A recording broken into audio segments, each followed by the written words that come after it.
Alhamdulillah, di malam hari ini kita berada di bulan Rabiul Awal. Artinya kita diingatkan dengan 3 peristiwa besar dalam sejarah. Pertama, kelahiran Rasul. Yang kedua, hijrah Rasul.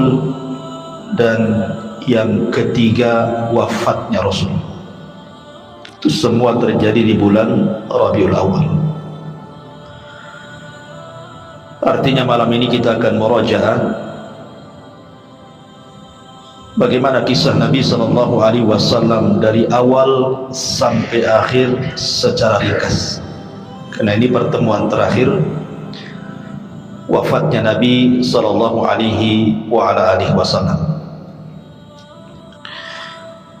Ma'asyiral muslimin yang dimuliakan Allah Subhanahu wa taala, Nabi SAW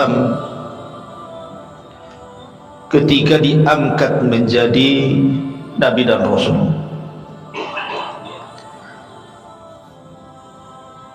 Allah Subhanahu wa taala memberikan waktu terbaik atau zaman terbaik dari seluruh zaman-zaman setelahnya. Karena itu berdasarkan sabda Nabi SAW, khairun nas qarni, sebaik-baik zaman adalah zamanku. Artinya kita akan bercerita tentang masa ataupun zaman terbaik yang pernah ada dalam Islam. Itulah zaman di mana hidupnya Nabi SAW dan juga para sahabatnya. Bagaimana kisah kelahirannya, bagaimana kisah diangkatnya menjadi Nabi dan Rasul, bagaimana kisah dakwahnya, bagaimana kisah Isra dan Mi'rajnya, kemudian hijrahnya sampai peperangannya, dan diakhiri dengan wafatnya Nabi SAW. Tentu ini memerlukan waktu, jadi saya minta sabar, malam ini cukup panjang ceritanya. Ma'asyiral muslimin yang dimuliakan Allah Subhanahu wa taala, Nabi SAW mendapatkan gelar Abul Qasim, diambil dari putra terbesar beliau, Qasim ibn Muhammad ibn Abdullah. Anak laki-lakinya banyak, diantaranya Abdullah dan juga Ibrahim, tetapi Qasim menjadi kunyah Rasul, sampai-sampai Nabi SAW mengatakan, barang siapa yang berpuasa di hari yang diragukan, 1 atau 2 hari sebelum masuknya Ramadan, kata Nabi SAW, faqad asa Abul Qasim, maka dia telah bermaksiat kepada Abul Qasim, maksudnya Nabi SAW. Nabi SAW terlahir dari keluarga yang suci, mulai dari ayahandanya, kakeknya, buyutnya, sampai kepada Adam. Tidak ada yang berzina. Kata Nabi SAW, kharajtu min nikahin, aku keluar dari keturunan nenek moyang yang semuanya menikah. Walam akhruj min sifahin min waladi Adam ila an waladani abi wa ummi, dan aku tidak pernah keluar dari sperma yang hina sejak zaman Adam sampai ibu bapakku melahirkan aku.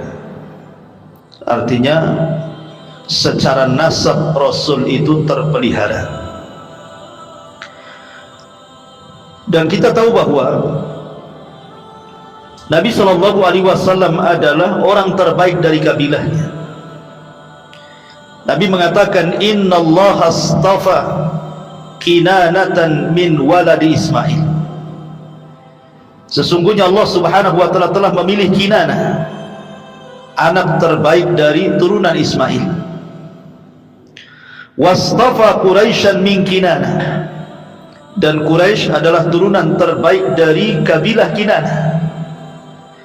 Wastafa min Quraisyin Bani Hashim, dan Bani Hashim adalah turunan terbaik dari kabilah Quraisy. Wastafani min Bani Hashim, dan saya orang terbaik dari kabilah Bani Hashim. Artinya secara nasab, secara kabilah dan keturunan, Rasul itu bukan orang biasa, tapi orang yang terkenal kemuliaannya dari turun temurun. Adapun nasab Nabi SAW ma'ruf, orang tuanya namanya Abdullah ibnu Abdul Muttalib, ibundanya namanya Aminah bintu Wahbin. Adapun paman-pamannya di sana ada Abbas, ada Hamzah, ada Zubair, ada Muqawwim, ada Al-Harith, ada Ghaidak, Qutham, Abdul Ka'bah, kemudian Jahal atau disebut dengan Al-Mughirah, termasuk juga Abu Lahab dan Abu Talib. Itu paman-pamannya. Tetapi yang hidup sampai diutusnya Nabi dan Rasul itu cuma 4. Yang 2 beriman dan 2 kafir. Yang beriman Abbas dan Hamzah, yang kafir Abu Lahab dan Abu Talib. Cuman bedanya Abu Lahab memusuhi Rasul, kalau Abu Talib memperjuangkan Rasul. Ini paman dari bapak maksudnya. Adapun paman dari ibu, tidak dikenal Nabi SAW punya paman dari ibu kecuali Abdu Yaghuth ibn Wahab. Dan Nabi SAW pernah berbangga dengan Sa'ad ibn Abi Waqqas dan mengatakan, hadza khali falyurini mru'un khala. Inilah paman dari arah ibuku, maka mana paman kalian, kata Rasul. Membanggakan siapa? Sa'ad ibn Abi Waqqas, satu di antara 10 sahabat yang dijanjikan masuk surga. Ma'asyiral muslimin yang dimuliakan Allah Azza wa Jalla, ketika Abdullah ayahanda Nabi SAW berusia 18 tahun, ada yang mengatakan 15 tahun, maka ayahnya kemudian menikahkan dengan Aminah bintu Wahbin. Artinya orang dulu itu menikah muda-muda, tidak harus menunggu 25 tahun kayak orang sekarang ya, atau sampai yang jadi lapu gitu ya, sampai kuliah lama-lama nggak mau kawin juga habis kuliah itu. Kadang-kadang nunggu cari kerja, sudah kepala 4 baru sibuk cari pasangan. Ya sudah bujang lapuk lah kan ya, sudah tua gitu ya, jadi kakek-kakek punya anak bayi jadinya nantinya. Jadi Abdullah ini menikah dengan Aminah di usia, ada yang mengatakan 18 tahun, ada yang mengatakan 15 tahun. Lah kemudian ketika mengandung Rasul kita Muhammad sallallahu alaihi wasallam, dikatakan kepada Aminah, innaka qad hamalti bi sayyidati hadhil ummah, sesungguhnya engkau telah mengandung seseorang yang akan menjadi pemimpin umat ini. Fa idza waqa'a 'alal ardi faquli u'idzuhu bil wahid min syarri kulli hasid. Nanti kalau melahirkan anakmu, jangan lupa kau mengatakan, aku berlindung kepada zat yang satu dari setiap kejelekan orang-orang yang hasad kepadanya. Dan ketika itu Abdul Muttalib kakeknya bermimpi juga bahwa dia akan punya cucu. Dalam mimpinya disuruh untuk memberi nama Muhammad, dan nama Muhammad itu belum ada sebelumnya, belum ada orang yang namanya Muhammad kala itu. Berarti ketika kemudian Rasulullah SAW diberikan nama Muhammad oleh kakeknya Abdul Muttalib, itulah nama pertama di mana bayi diberikan nama Muhammad, karena sebuah harapan. Muhammad itu artinya kasratul hamdi, supaya banyak yang memuji. Tetapi subhanallah, hari ini nama Muhammad itu nama terbanyak satu dunia. Tidak ada nama terbanyak di dunia melebihi nama Muhammad. Sadaqallahul azim ketika mengatakan innaka innasha ni'aka huwal abtar. Innasha ni'aka huwal abtar. Justru yang membenci wahai Muhammad seperti Abu Jahal says, justru mereka yang abtar, terputus penyebutannya. Tapi Nabi SAW tidak terputus penyebutannya. Semua orang menyebut-nyebut nama Muhammad. Kalau orang punya anak namanya Muhammad, pasti disebut namanya, Muhammad mau kemana? Ahmad mau kemana? Seorang muadzin dia sebut namanya asyhadu anna Muhammad Rasulullah.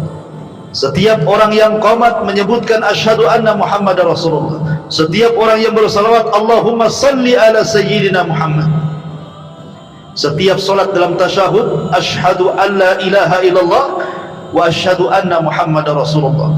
Nama itu bergema hampir di seantero dunia, ya, dan nama itu sangat terpuji sesuai dengan namanya Muhammad. Kathratul hamdi, banyak pujian. Ma'asyiral muslimin yang dimuliakan Allah Azza wa Jalla, saat lahirnya Nabi SAW, orang-orang Yahudi sibuk di Madinah, karena ketika itu muncul bintang yang disebut dengan bintang Ahmad, dan hanya diketahui oleh orang-orang Yahudi saja. Ketika melihat para peramal Yahudi ke langit, rupanya muncul bintang yang selama ini ditunggu-tunggu.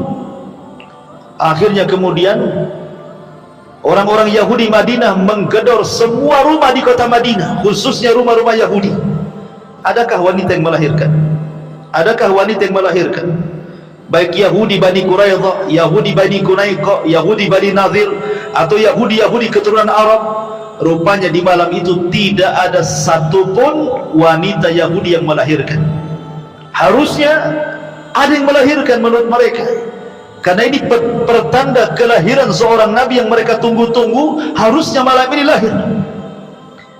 Rupanya mereka mendengar bahwa di Mekah ada orang yang lahir di malam itu keturunan orang mulia Abdul Muttalib. Sedihlah orang-orang Yahudi dan menangis dan mengatakan, "Zahabat nubuwwatu Bani Israel." Telah hilang kenabian dari Bani Israel dan beralih kepada orang Arab. Ma'asyiral muslimin yang dimuliakan Allah Subhanahu wa taala, Nabi SAW lahir pada hari Senin. Ada yang mengatakan tanggal 8 Rabiul Awal, ada yang mengatakan tanggal 9 Rabiul Awal, ada yang mengatakan tanggal 12 Rabiul Awal. Dan orang-orang Syiah menganggap Rasul lahir pada tanggal 17 Rabiul Awal. Adapun kemudian tahunnya, karena di zaman itu kan belum ada penanggalan, sehingga belum ada nama tahunnya. Kalau sekarang sudah ada Hijriah. Kalau dulu kan tidak ada, belum ada penanggalan Hijriah, itu baru dibentuk di masa Umar bin Khattab. Sehingga kemudian untuk tahun mereka akan menasabkan kepada setiap peristiwa yang berlaku di zaman itu. Umpamanya hari ini ada gempa, kemudian 5 hari setelahnya lahir anak, berarti anak ini lahir di tahun gempa. Hari ini ada puting beliung, lahir bayi, berarti lahir bayi itu tahunnya tahun puting beliung. Begitu maksudnya. Lah kebetulan kemudian sebelum Nabi SAW lahir terjadi perang. Penyerangan Abrahatul Asram membawa pasukan gajah untuk menghancurkan Ka'bah. Tapi Allah Subhanahu wa taala akhirnya menghancurkan Abrahatul Asram dan mengutus burung ababil dan menghancurkan mereka semua. Kemudian ada yang mengatakan 40 hari, ada yang mengatakan 50 hari setelahnya lahirlah Nabi. Makanya kemudian tahunnya disebut tahun gajah. 8, 9 atau mungkin 12 Rabiul Awal, tahun gajah. Nah, begitu.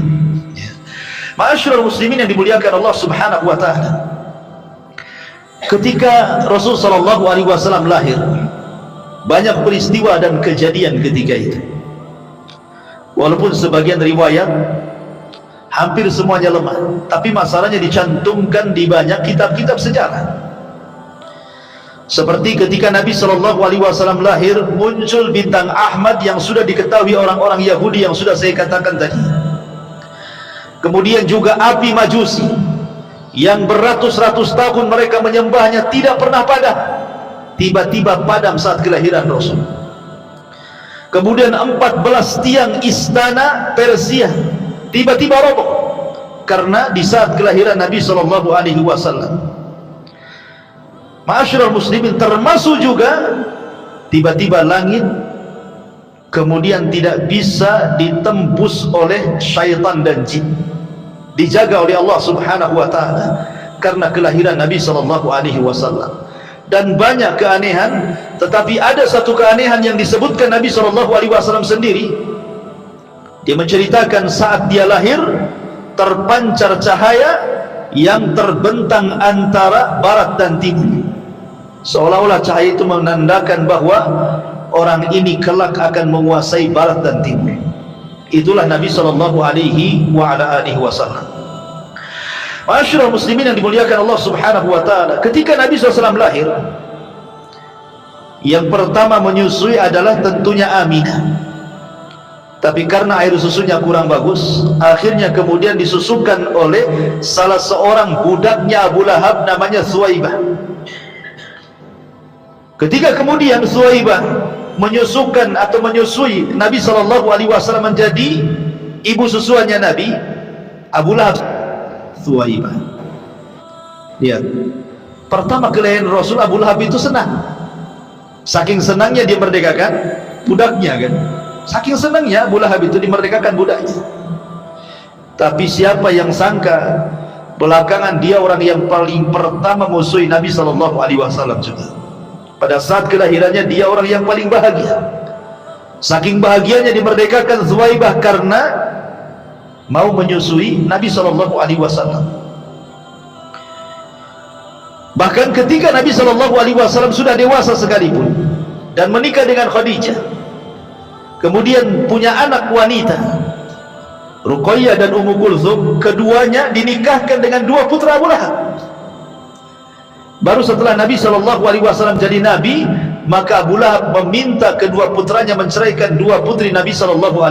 Begitulah bencinya Abu Lahab kepada Nabi SAW. Lah kebiasaan bangsa Arab, ikhwan, mereka selalu menitipkan anak-anak mereka di kampung-kampung. Untuk apa? Pertama, menjaga bahasa, karena di kota itu bahasanya sudah aneh-aneh ya. Jadi kepastian bahasa Arabnya kurang kalau di kota. Kemudian yang kedua, untuk kesehatan, karena khawatir di kota itu banyak wabah di zaman itu, sehingga untuk kesehatan bayi biasanya dititipkan di kampung sampai kemudian selesai masa susuannya atau beberapa tahun setelahnya baru dikembalikan. Termasuk juga untuk kekuatan fisik. Itulah kenapa kemudian adat istiadat di zaman itu. Jadi kalau seandainya seseorang melahirkan, maka akan dititipkan kepada badui supaya dirawat di badui beberapa tahun setelahnya. Nah, saat kelahiran Nabi SAW begitu juga, sama banyak wanita-wanita dari Arab, dari Arab Badui, khususnya dari Bani Sa'diyah, yang ketika itu memang terkenal wanita-wanitanya pandai mendidik. Dan juga kebetulan memang terjadi paceklik hebat di Bani Sa'diyah itu, sehingga orang kesulitan. Akhirnya para wanita-wanita yang punya anak, karena kalau tidak punya anak kan tidak keluar dari susunya, maka mereka kemudian datang ke kota untuk menawarkan diri siap menyusui anak-anak kota dengan imbalan sekian dan sekian. Subhanallah, setiap ada wanita yang melihat bayi Nabi SAW, tidak ada yang mau, lewat gitu saja. Kenapa alasannya? Pertama, yatim. Ayahnya meninggal ketika Rasul berada 4 bulan di kandungan ibundanya, sehingga kemudian kalau diambil, apa yang mereka akan dapat imbalan? Mereka tidak akan dapat imbalan. Makanya kemudian nengok bayi orang tuanya miskin, lewat gitu ya. Sampai akhirnya datanglah seorang wanita yang bernama Halimah As-Sa'diyah. Lah Halimah Sa'diyah, ikhwatu fillah, muliakan Allah Subhanahu wa taala, dari Bani Sa'ad ini, suaminya namanya Al-Haris ibn Abdul Uzza, dialah wanita terakhir yang datang. Kenapa wanita terakhir yang datang? Pertama, dia miskin. Yang kedua, kendaraan yang ditungganginya adalah kendaraan yang kurus, sehingga tidak bisa menyusul kawan-kawannya. Kan di zaman itu bukan pakai mobil oplet gitu ya. Jadi memang kalau nggak pakai kuda, pakai keledai, pakai unta. Jadi yang ditungganginya itu unta kurus, sehingga tidak bisa menyusul kawan-kawannya. Ketika sampai di kota Mekah, tidak ada satupun bayi kecuali sudah diambil, kecuali bayi Muhammad sallallahu alaihi wasallam. Kenapa? Karena nggak ada orang yang ambil masalahnya. Sehingga akhirnya kemudian Halimah As-Sa'diyah ngomong sama suaminya, gimana ini, ada bayi cuma satu-satunya. Akhirnya kemudian suaminya hanya mengatakan, sudah ambil saja, mudah-mudahan bayi ini membawa karamah dan juga kebaikan.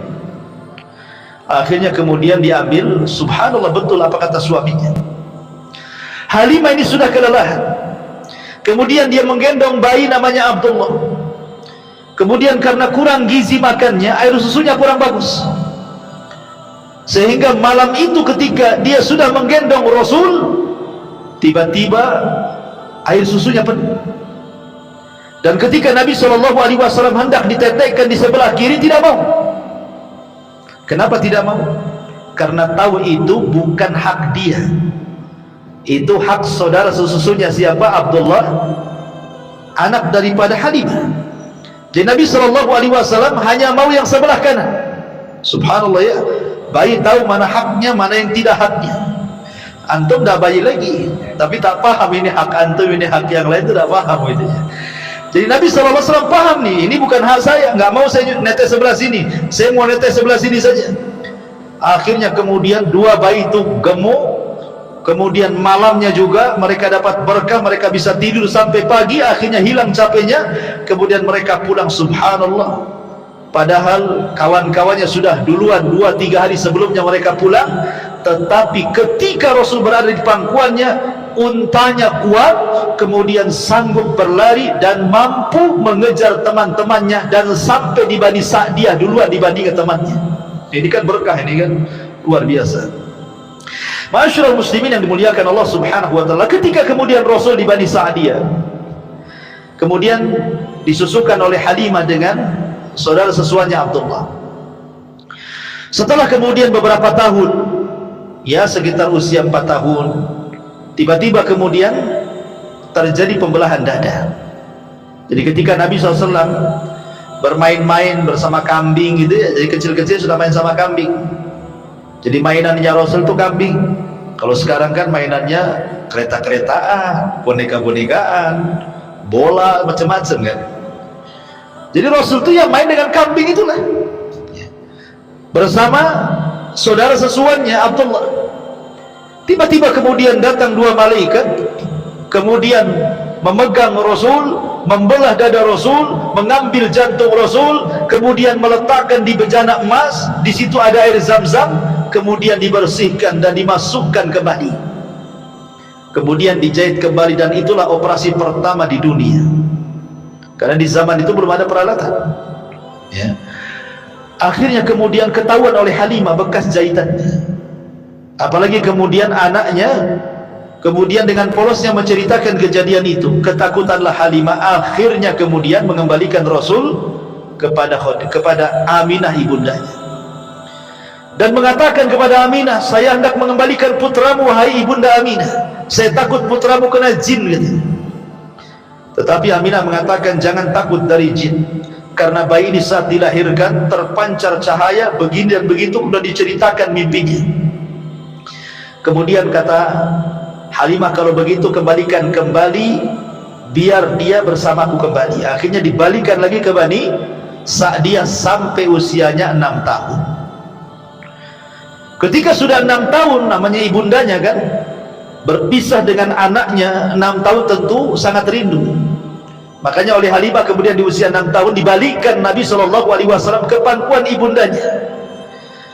Akhirnya kemudian ketika di pangkuan ibundanya, Aminah ingin mengajak Rasul kecil ke Madinah dalam rangka ziarah kuburan ayahandanya Abdullah, karena ayahandanya meninggal di Madinah karena terkena wabah Yathrib ketika itu. Jadi ayahandanya terkena wabah. Ya kalau zaman sekarang ya macam corona lah ya. Akhirnya sakit-sakit 1 bulan, kemudian meninggal saat perjalanan dari Mekah hendak berniaga ke Syam. Sakit 1 bulan di Madinah, kemudian akhirnya wafat.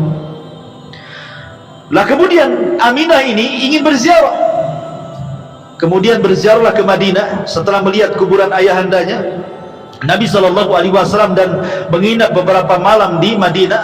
Maka kemudian pulanglah Aminah bersama Rasul kecil dan juga budaknya namanya Ummu Aiman. Tapi sayang di antara Mekah dan Madinah ada satu tempat namanya Abwa. Rupanya Aminah sakit parah dan Allah takdirkan meninggal di Abwa. Subhanallah, Rasul menjadi yatim dari 2 arah. Bapaknya meninggal, ayahandanya juga meninggal. Bahasa kita ya, yatim piatu gitu. Kalau bahasa Arab nggak ada piatu, yang ada yatim saja. Lah akhirnya kemudian Ummu Aiman membawa Rasul sallallahu alaihi wasallam pulang dan dititipkan di kakeknya Abdul Muttalib. Tapi sayang, hanya 2 tahun Abdul Muttalib merawat Nabi SAW. Ketika usia Rasul 8 tahun, Abdul Muttalib pun kemudian meninggal dan pupus usia. Kemudian Abdul Muttalib berwasiat kepada salah satu putranya Abu Talib ini untuk merawat cucunya Rasulullah SAW ini. Kenapa kemudian yang dipilih oleh Abdul Muttalib itu Abu Talib? Bukankah paman Rasul ada yang kaya? Abu Lahab kaya, Hamzah, ya kan? Kenapa mesti Abu Talib? Karena Abu Talib ini adalah saudara kandung dari Abdullah. Karena Abdul Muttalib itu banyak istrinya, ya. Jadi anak-anaknya itu satu bapak banyak lain ibu. Lah yang satu kandung dengan ayahnya Rasul Abdullah adalah Abu Talib, sehingga kedekatan kepada Abdullah karena satu kandung tentu lebih dekat dibandingkan saudara seibu lainnya. Makanya Abdul Muttalib menitipkan Rasul kepada Abu Talib, berwasiat untuk dirawat. Lah sejak itulah maka Nabi SAW berada di pangkuan Abu Talib sampai menikah, bahkan sampai diangkat menjadi Nabi dan Rasul, bahkan sampai berdakwah, yang kemudian meninggal saat pengepungan orang-orang Quraisy kepada Bani Hashim. Itu pun beberapa tahun sebelum hijrah Nabi SAW. Ma'asyiral muslimin yang dimuliakan Allah Azza wa Jalla. Kemudian ketika Nabi SAW berada di rumah pamannya, karena memang Abu Talib itu paling miskin sendiri, anaknya banyak pula, sudah miskin anaknya banyak.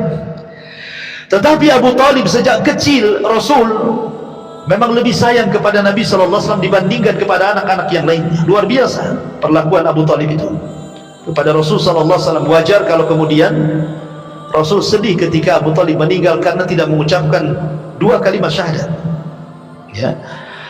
Lah kemudian Nabi SAW ketika usianya 12 tahun, Abu Talib menghendaki untuk mengajarkan bagaimana cara menjadi seorang peniaga. Karena bagaimanapun orang-orang Arab, orang-orang Mekah khususnya di kala itu, mereka para peniaga handal. Jadi masuk ke urat nadi mereka, ke darah-darah mereka itu perdagangan, peniagaan. Ilmu bisnis itu sudah mengakar dan mengurat kepada orang-orang Quraisy itu, sampai Allah Subhanahu wa taala katakan li'ila fi Quraisyin ila fihim rihlatash syita'i was-sayf. Jadi kebiasaan orang-orang Quraisy itu mereka suka mengadakan rihlah, safar untuk berniaga ke Yaman dan ke Syam. Jadi usia 12 tahun itu Nabi diajak oleh Abu Talib. Tapi sayang kemudian ketika sampai di sebuah tempat, maka kemudian dia berjumpa dengan seorang pendeta namanya Buhairah Rahib.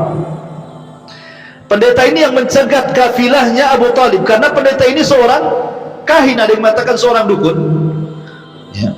Ada yang mengatakan dia pendeta yang paling keras ekstrim di zaman itu, sampai diusir dari kanisahnya, kemudian hidup di padang pasir. Jadi dia ketika melihat tanda-tanda bahwa akan lewat seorang yang akan menjadi Nabi dan Rasul, jadi dia tiap hari itu nunggu, setiap ada kafilah dari Arab ditunggu sama dia. Lah ketika kemudian berjumpa dengan kafilahnya Abu Talib, tiba-tiba disetop, disuruh masuk ke rumahnya dan dijamu. Ketika betul apa yang diramalkan oleh dukunnya, tiba-tiba kemudian dia diperjumpakan dengan Nabi SAW ketika itu usianya 12 tahun. Dan ketika melihat tanda-tandanya, Buhairah Rahib yakin bahwa ini seorang Nabi. Ketika ditanya oleh Abu Talib, bagaimana kau tahu ya? Kau tidak melihat setiap dia berjalan, tidak ada satu awan kecuali akan menaungi di atasnya. Tidak ada satupun pohon dan batu kecuali akan salam kepadanya. Sebaiknya pulang lagi ke Mekah, jangan meneruskan perjalanan ke Syam. Dikhawatirkan orang-orang Yahudi Syam tahu bahwa ia calon seorang nabi, maka mereka akan membunuhnya. Balikan lagi ke Mekah. Akhirnya kemudian dibalikan lagi ke Mekah. Lah di Mekah ini ikhwatu fillah muliakan Allah Azza wa Jalla, apa yang dilakukan Nabi untuk meringankan beban pamannya Abu Talib? Akhirnya dia mengikuti usia-usia sebayanya, menjadi penggembala kambing dari orang-orang kaya, maka akan mengambil upah dari hasil penggembalanya. Begitulah Nabi SAW mengatakan, ma min nabiyyin illa wara'al ghanam. Tidak ada satupun nabi kecuali semuanya pernah menggembala kambing. Ya, jadi kalau antum ingin mencontoh Nabi SAW, jadi penggembala. Cari tanah di Tiban sana, luas tuh, beli kambing di situ. Ya. Jadi Nabi SAW sudah di apa namanya ya, dididik oleh Allah Subhanahu Wa Taala sebelum memimpin umat, disuruh memimpin kambing dulu. Kenapa demikian? Karena memimpin kambing itu, menjadi penggembala kambing itu akan terlahir sifat-sifat baik, akan terlahir sifat-sifat kesabaran. Namanya punya peliharaan kan harus sabar, kalau nggak sabar matilah peliharaannya. Ya. Harus punya sifat kasih sayang, sebab kalau binatangnya sakit kan diobati. Harus sayang, kalau tidak sayang mati binatangnya. Ya. Harus punya sifat keberanian, karena kambing ini selalu diterkam serigala. Artinya dia harus melawan serigala supaya serigala jangan makan kambingnya, gitu ya. Kemudian juga ada sikap kelembutan. Jadi banyak sifat-sifat yang kemudian terlahir dari penggembala kambing ini, yang kemudian menjadi sifat bagi Nabi SAW yang baik. Itulah kemudian sifat-sifat itulah yang kelak akan memimpin umat. Ya. Jadi luar biasa ya. Jadi penggembala itu ada faedah dan manfaatnya. Jadi Rasul sebelum menjadi pemimpin umat disuruh memimpin kambing dulu, gitu maksudnya. Lah ketika kemudian Nabi SAW sudah berusia mungkin 18 tahun 19 tahun, artinya kan sudah dewasa. Mulailah Rasul menyusul teman-teman yang sebayanya berniaga, mulai berniaga dia. Tetapi ya sebelum saya ingin ceritakan berniaganya Rasul, jadi ketika dia menjadi penggembala kambing, ikhwan, ya usia-usia 15 gitu ya, 16 tahun gitu, Nabi SAW itu selalu dititipi kambing. Jadi kalau umpamanya ada orang menikah, ada walimatul arus, ya kan, kawan-kawan yang seprofesinya kan kadang-kadang diundang, ada undangan datang, tapi kan kadang-kadang bingung harus kemanakan nih kambing ini, nanti kalau ditinggal hilang. Akhirnya kemudian mulailah mereka menitip kepada Rasul, karena Rasul tidak mau hadir di pesta-pesta yang ada minuman khamar di situ, yang ada biduan-biduan wanita yang membuka aurat. Rasul tidak mau, sehingga Rasul fokus saja jadi penggembala kambing. Sehingga teman-temannya itu selalu menitipkan kambing. Subhanallah, bukan 1-2 kambing yang dititipkan, itu ribuan kambing kan gitu ya. Akan tetapi apapun yang dititipkan kepada Rasul, tidak ada yang hilang, tidak ada yang sakit, justru kambingnya makin gemuk. Sehingga kemudian teman-temannya menjuluki Rasul sebagai Shadiqul Amin. Jadi Rasul itu orangnya jujur, amanah, ya kan. Itu sejak menjadi penggembala itu kawan-kawannya selalu memuji Rasul, sehingga akhirnya kemudian tersebarlah sifat ini kepada teman-teman yang lainnya yang bukan sebagai penggembala kambing. Makanya kenapa Nabi SAW walaupun sudah diangkat jadi Nabi dan Rasul, akhirnya orang-orang musyrik pun masih menitipkan barang kan sama Nabi. Bahkan rumahnya Rasul Khadijah itu menjadi penitipan barang, atau mungkin kalau sekarang disilahkan bank syariat pertama lah ya. Rasul itu membuat bank syariah pertama karena rumah Khadijah itu jadi wadah tempat penitipan barang. Akhirnya kemudian ketika kemudian Rasul beralih profesi dari pengembala akhir jadi pedagang, mulailah kemudian makin harum namanya. Bagaimana kejujurannya dalam berniaga, bagaimana supelnya, bagaimana akhlaknya, bagaimana kejujurannya, dan begitu seterusnya, sehingga terdengar kepada seorang wanita tajirah, wanita miliarder, Khadijah bintu Khuwailid, wanita suci yang sudah menutup auratnya, padahal di zaman jahiliyah terbiasa buka aurat, tapi Khadijah sudah pakai jilbab. Makanya kenapa orang-orang Arab apabila keluar masuk rumah Khadijah mereka mengatakan, aku masuk ke rumah wanita suci dan keluar dari wanita suci. Itulah ucapan orang-orang jahiliyah kepada Khadijah. Dakhaltu minat tahirah wa kharajtu minat tahirah. Mereka mengatakan seperti itu. Aku masuk ke rumah wanita suci, keluar pun dari wanita suci. Karena sudah menutup auratnya walaupun belum masuk Islam, Nabi aja belum diutus. Ya. Akhirnya kemudian cobalah Khadijah melobi Nabi SAW untuk berniaga dengan dia dengan cara sistem mudharabah. Mudharabah itu artinya Khadijah yang punya modal, Rasul yang memainkan modalnya. Maka setelah kemudian beberapa kali kemudian berniaga menggunakan harta Khadijah dan selalu mendapatkan keuntungan besar, Khadijah makin penasaran tuh. Akhirnya kemudian Khadijah mengirim gulamnya, budaknya namanya Maisarah. Maisarah, sekali-kali kau temani Muhammad itu berniaga ke Syam, catat segala sesuatu peristiwa yang terjadi, baik sebelum berjalan, baik di tengah perjalanan, baik ketika sampai di Syam, baik ketika berniaga, kemudian pulangnya dan sampai lagi ke Mekah. Jangan ada yang terlewatkan catatannya. Akhirnya Maisarah pun mengikuti apa yang disarankan Khadijah. Sepanjang jalan diperhatikan oleh Maisarah itu.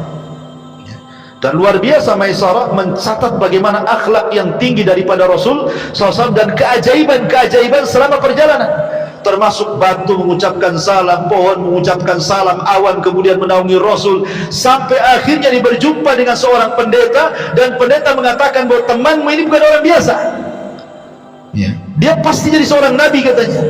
Makin yakin lagi Maisarah ini ketika pulang ke Mekah diceritakan kepada Khadijah. Dari situlah kemudian tertanam benih-benih cinta Khadijah kepada Rasul sallallahu alaihi wasallam, dan meminta kepada Nafisah, saudarinya untuk menanyakan kepada Nabi sallallahu alaihi wasallam kesiapan dia mau enggak menikah dengan Khadijah. Tapi Nabi sallallahu alaihi wasallam orang beradab. Dia tidak lantas mau enggak kayak gitu. Itu antum itu kayak gitu. Ya, apalagi perantau, ya kan? Susah di Batam, tahu-tahu ada janda kaya, cantik, rumahnya megah, pengusaha, ngelamar antum pula. Saya yakin antum nggak usah mengganggukan, besoklah kita jadi. Artinya bahwa Nabi SAW itu beradab, tidak langsung mengiyahkan apa yang dikatakan Nafisah. Dia mengatakan, tunggu dulu, saya punya orang tua, maksudnya Abu Talib, saya akan tanya dulu. Akhirnya kemudian Rasul bertanya kepada Abu Talib, boleh nggak saya menikah dengan Khadijah? Kalau kata Abu Talib jangan, tidak. Kalau kata Abu Talib iya. Itulah seorang baktinya Nabi SAW kepada Abu Talib, karena dia tahu siapa Abu Talib, ayah angkatnya, dan Abu Talib sudah menganggap dia putranya. Sebagaimana ketika sebelumnya juga dia ditawari oleh Khadijah untuk berniaga, dia pun tidak langsung mengiyahkan mau ngambil modalnya Khadijah. Tanya dulu Abu Talib itu, boleh nggak saya bekerja sama dengan Khadijah? Kalau boleh main, kalau tidak tak jadi, kan itu ya. Jadi tetap Rasul itu birrul walidain dengan pamannya, dengan Abu Talib. Subhanallah, ketika Abu Talib mendengar dia dilamar atau dipinang Khadijah, senang, kemudian mengatakan, ya Khadijah wanita baik-baik. Kemudian disitulah terjadi pernikahan antara Rasul dan juga Khadijah. Inilah pernikahan pertama di tengah-tengah jahiliyah, di mana ada seorang laki-laki menghormati seorang wanita dengan mahar yang tinggi. Nabi SAW memberikan mahar yang terbaik kepada Khadijah. Tidak seperti antum, ya, paling apa? Seperangkat alat sholat, itu pun sajadahnya saja. Mukenanya dah sampai, sajadahnya saja. Jadi intinya bahwa Nabi SAW ingin memperlihatkan bagaimana cara memuliakan seorang wanita. Maka menikahlah akhirnya Rasulullah SAW dengan Khadijah, dan Khadijah kemudian setelah menikah memberikan seluruh kekayaannya kepada Rasulullah. Ini rumah milikmu, ini harta milikmu, ini modal milikmu, sudah saya jadi ibu rumah tangga saja. Coba seandainya antum menikah dengan janda kaya, ya, ada nggak seorang janda mengatakan ini mobil untukmu, ini rumah untukmu, kebun untukmu, rekening untukmu? Nggak ada. Yang ada, yuk kita ke notaris yuk, katanya ini punya saya, ini punya kamu, kan gitu kan. Tapi Nabi SAW, kenapa kok Khadijah sampai habis-habisan memberikan kekayaan kepada Rasul? Karena tahu siapa Nabi. Walaupun belum tahu dia akan jadi Nabi, tetapi Khadijah tahu akhlaknya kan. Akhirnya kemudian betul-betul Nabi SAW mengelola harta Khadijah sebaik mungkin sehingga bertambah. Disinilah Rasul berjumpa dengan para peniaga besar, berjumpa dengan Abu Bakar peniaga emas gitu ya, berjumpa dengan Utsman bin Affan, Abdurrahman bin Auf, dan para peniaga Arab. Di sini kenalannya ketika menjadi peniaga besar, tujar akbar itu. Lah dari kemudian pernikahan Rasul dengan Khadijah lahirlah Qasim, tapi sayang masih bayi sudah meninggal. Abdullah juga lahir bayi meninggal juga. Ketika melihat Rasul sedih punya anak, karena di zaman itu anak laki-laki itu anak emas masalahnya. Anak perempuan itu tidak dipandang oleh orang-orang jahiliyah. Bahkan saking jahatnya orang-orang jahiliyah kepada anak perempuan itu dikubur hidup-hidup masalahnya. Dan itu difirmankan dalam Al-Quran, wa idza busyira ahadukum bil untha dhalla wajhuhu muswadda wa huwa kadhib. Apabila dihabar gembirakan kepada mereka akan kelahiran anak perempuan, marah mereka, ya, dan mereka akan menyembunyikan anak itu. Sebagian mereka dikuburkan hidup-hidup karena aib bagi mereka. Sehingga anak laki-laki itu berharga. Jadi wajar kemudian Nabi SAW sedih ketika kematian Ibrahim dan juga Qasim dan juga Abdullah. Kalau Qasim lahir sebelum diangkat jadi Nabi, kalau Abdullah saat baru diangkat jadi Nabi, itu lahirlah Abdullah. Makanya dikasih nama Abdullah. Namanya nama bagus gitu ya. Lah akhirnya Khadijah melihat kesepian Rasul. Khadijah kebetulan punya budak namanya Zaid, ya. Maka akhirnya kemudian Zaid inilah dihadiahkan kepada Rasul sebagai anak angkatnya untuk melipur lara gitu ya. Ya kan kadang kalau kita punya anak angkat dari bayi kan sudah terasa anak sendiri gitu kan. Jadi terobatilah anak-anak meninggal itu. Akhirnya Zaid pun sempat kemudian dinasabkan kepada Rasul. Saking cintanya dengan Zaid sampai Rasul pernah mengatakan di hadapan orang-orang Quraisy, hadza Zaid ibn Muhammad, anak ini namanya Zaid bin Muhammad. Tapi Allah turunkan ayat tidak boleh menasabkan anak angkat kepada bapak angkatnya. Allah mengatakan di awal-awal surat Al-Ahzab, ma ja'alallahu ad'iyaakum abna'akum ud'uuhum li'abaihim wa aqsatu indallah. Tidak boleh anak angkat dinasabkan kepada angkat, tetapi berikanlah nasabnya kepada bapak asli, itu lebih adil. Akhirnya sama Rasul dibalikkan dari Zaid ibn Muhammad menjadi Zaid ibnul Harithah. Kemudian Nabi SAW juga punya anak perempuan yang paling besar namanya Zainab, kemudian menikah dengan Abul As ibn Rabi, kemudian punya anak lagi Ruqayyah, menikah dengan Utbah, kemudian diceraikan, akhirnya menikah dengan Utsman, kemudian punya anak lagi Ummu Kulsum, menikah dengan Utaibah, diceraikan juga, akhirnya dinikahi Utsman juga setelah meninggalnya Ruqayyah, dan terakhir Fatimah yang dinikahi Ali bin Abi Thalib radhiyallahu anhu. Itu anak perempuannya. Anak laki-lakinya ada Qasim, ada Abdullah, ada Ibrahim, tapi Ibrahim bukan putra dari Khadijah, tapi putra dari budaknya Maria Al-Qibtiyah. Dan itu ketika di ujung-ujung Nabi SAW berada di kota Madinah, di ujung-ujung akhir hayatnya, dikaruniai Ibrahim. Tapi sayang 1 tahun 8 bulan juga meninggal Ibrahim. Ada apa? Kenapa anak-anak laki-laki Rasul tidak boleh hidup? Karena kebiasaan Nabi, kalau punya anak kemudian dia hidup, maka jadi Nabi lagi nanti. Sementara tidak ada Nabi setelah Rasul kan.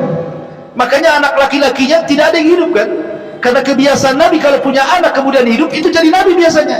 Contoh, Ibrahim punya anak Ismail jadi Nabi, punya anak Ishak jadi Nabi. Kemudian Ishak punya anak Yakub jadi Nabi, Yakub punya anak Yusuf jadi Nabi, Nabi Daud punya anak Sulaiman jadi Nabi, kan itu ya. Tapi Nabi SAW tidak dikaruniai anak. Maksudnya tidak ada yang hidup sampai besar dan meninggal di waktu bayi, karena salah satu penyebabnya, kalau seandainya masih hidup anak Nabi SAW dikhawatirkan jadi nabi, dan Rasul mengatakan la nabiyya ba'di, tidak ada nabi sepeninggalku, kata Rasul. Tidak ada nabi sepeninggal. Ya. Kemudian juga yang kedua, boleh jadi supaya hikmahnya kenapa putra-putra Rasul tidak ada yang hidup sampai besar, dikhawatirkan nanti ada yang gulu, boleh jadi kemudian memuji dan menyembahnya, kan itu ya. Karena anak Nabi masalahnya, kan itu ya. Jangankan anak-anak Nabi, cucu Nabi Hasan Husain aja ada yang menyembah, kan itu ya. Orang Syiah itu menyembah Hasan Husain.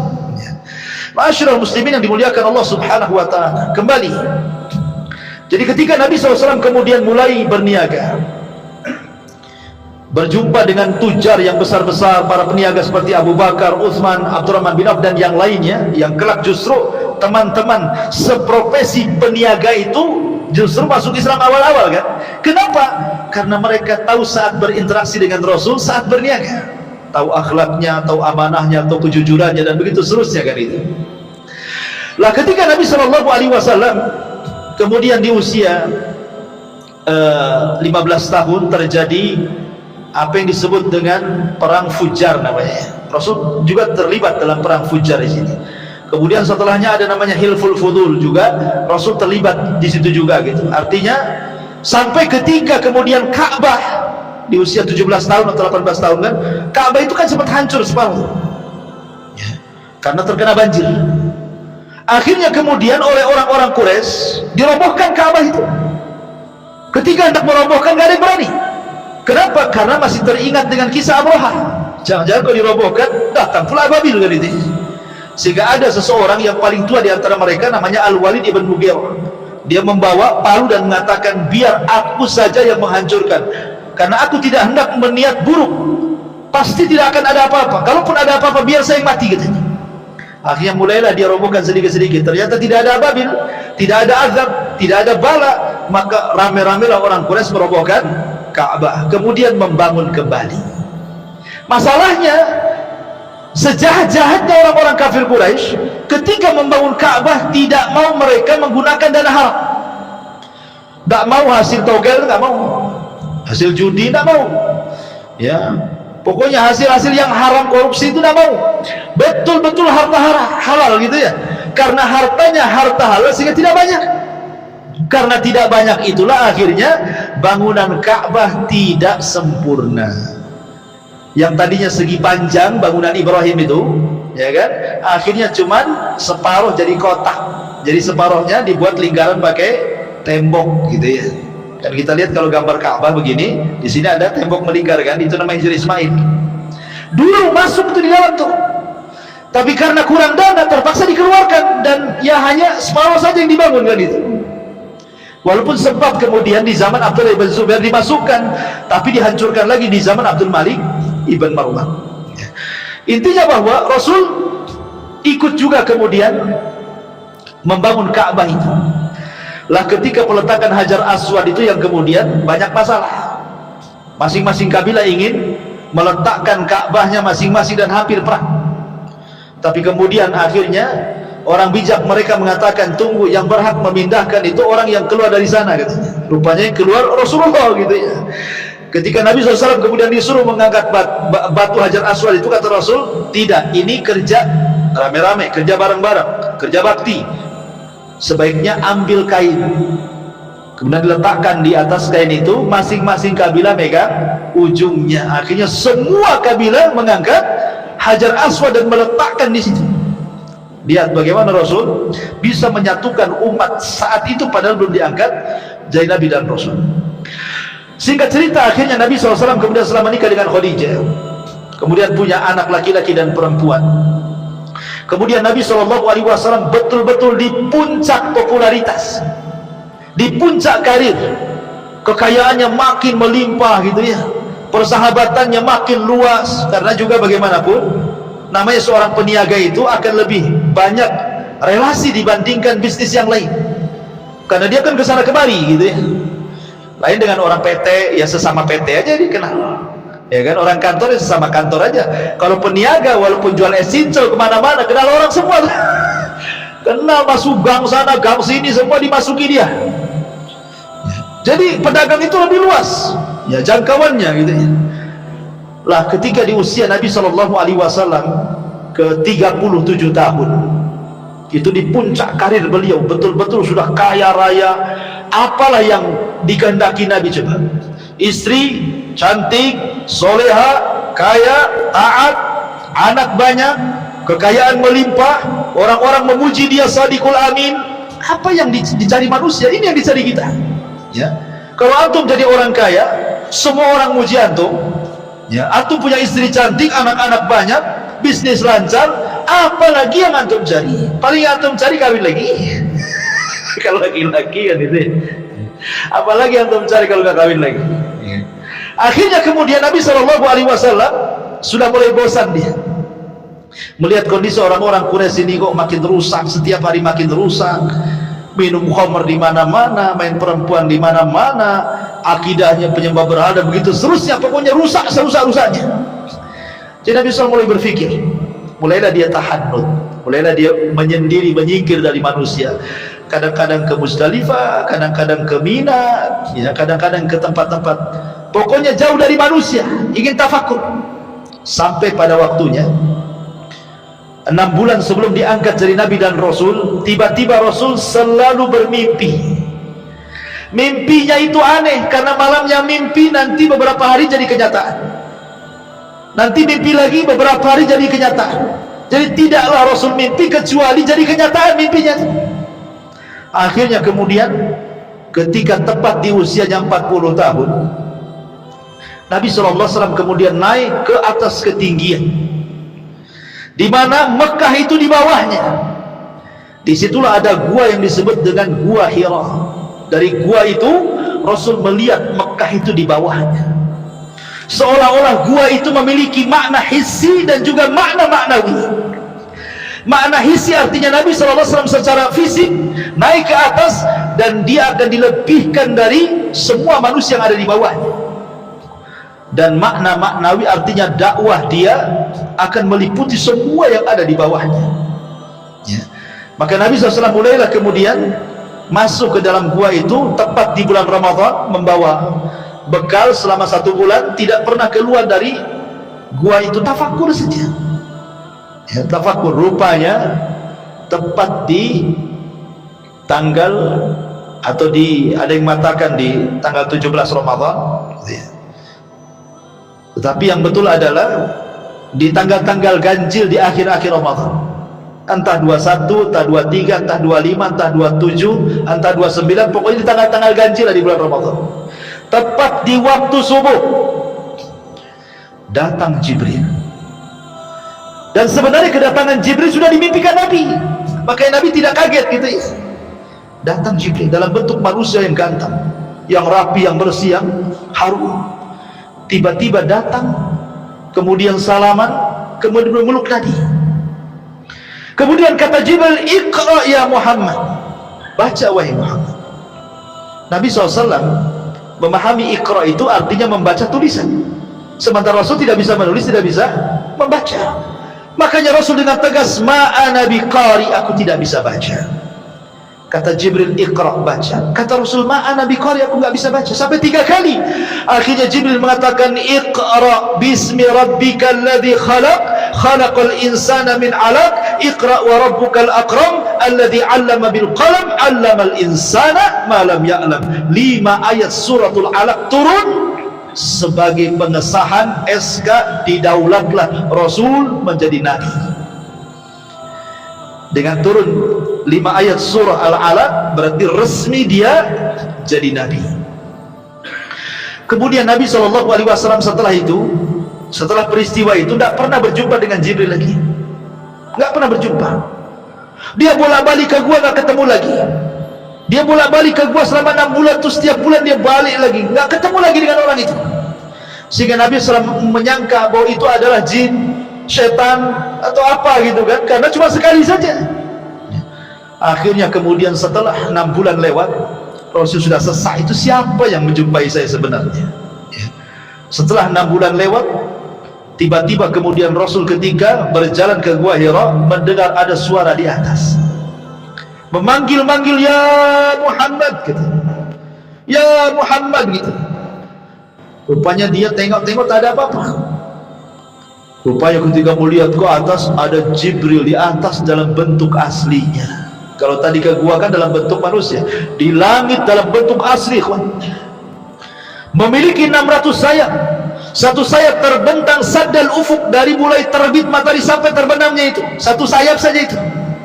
Sehingga seolah-olah kalau kita melihat ke depan sayap Jibril, ke belakang sayap Jibril, samping kiri kanan sayap Jibril, itu baru satu sayap tuh. Demikian besarnya sayap Jibril. Bagaimana Jibrilnya? Itu baru sayapnya. Akhirnya kemudian Rasul pun ketakutan, menggigil dia. Gimana nggak menggigil? Kita saja ketemu ular piton aja menggigil. Ya. Pemanya antum lagi main-main di got gitu ya, ini di parit-parit sini. Itu ada ular piton besar gitu ya, 10 meter gitu. Menggigil antum. Ya. Itu baru tengok ular tuh. Gimana lebih daripada ular kan itu. Jadi wajar Rasulullah SAW manusiawi menggigil dia melihat Jibril dalam bentuk asli itu. Akhirnya dia lari ke rumahnya Khadijah. Sampai di rumah Khadijah dia mengatakan, dathiruni ya Khadijah, selimuti aku. Dia menggigil demam tuh. Kenapa Rasul minta diselimuti? Karena selimut itu biasanya mengurangi rasa takut, ya kan? Atau kalau ketakutan pasti ambil selimut gitu ya, kurangilah kan, kurangi takut diselimuti itu. Apalagi ada istri dalamnya, makin dia lang takut. Jadi Khadijah itu ingin supaya mengurangi rasa takut Nabi. Diambil selimutnya, dia pun masuk ke dalam. Kemudian dirayu Nabi SAW, diingatkan kebaikannya. Kata Khadijah, orang sepertimu wahai suamiku, la yukhzikallahu abada, demi Allah tidak ada yang menghinakan kamu. Apa yang kau lihat peristiwa itu bukan pertanda kau akan dihinakan, tidak. Kau ini orang baik, kau ini kalau ngomong jujur, kau suka menghormati tamu, kau suka nolong orang, nggak akan terjadi apa-apa, kata Khadijah. Kan enak kalau punya istri kayak gitu. Antum sudah kerja, sudah bangkrut, pulang kehujanan demam, ya. Sampai rumah istri pula, mana bang jatahnya bang, kata. Bukan ditanya, ya kan, ada uang atau tidak gitu. Intinya bahwa Khadijah ini berusaha melembutkan hati Rasul, sampai Rasul zahabar raw dalam riwayat, sampai betul-betul hilang takutnya, betul-betul takut. Sampai di sini perjuangan Khadijah memberikan keterangan kepada Rasul, tidak. Khadijah bawa Rasul keesokannya kepada siapa? Kepada saudaranya Waraqah ibn Nawfal. Kemudian kata Khadijah, wahai Waraqah, suamiku ini mengalami begini-begini dari peristiwa. Apa pertanda ini? Maka Nabi SAW benar menceritakan kisah mulai dari Gua Hira, kemudian Jibril memeluk dia, kemudian turun surah Al-Alaq sampai ketemu dengan Jibril dalam bentuk asli gitu ya. Kemudian Waraqah ketika itu kaget dan mengatakan, betul kau berjumpa dengan namus? Namus itu artinya makhluk yang bersayap. Iya, kata Rasulullah. Wallahi demi Allah, kata Waraqah, namus itu pernah turun kepada Musa dan kepada Isa, sekarang kepadamu, engkau akan jadi nabi gitu. Demi Allah, kalau aku masih muda, kata Waraqah, ketika kau mau mengusirmu, aku yang akan membelamu. Rasul kaget. Hei Waraqah, orang sebaik aku akan diusir?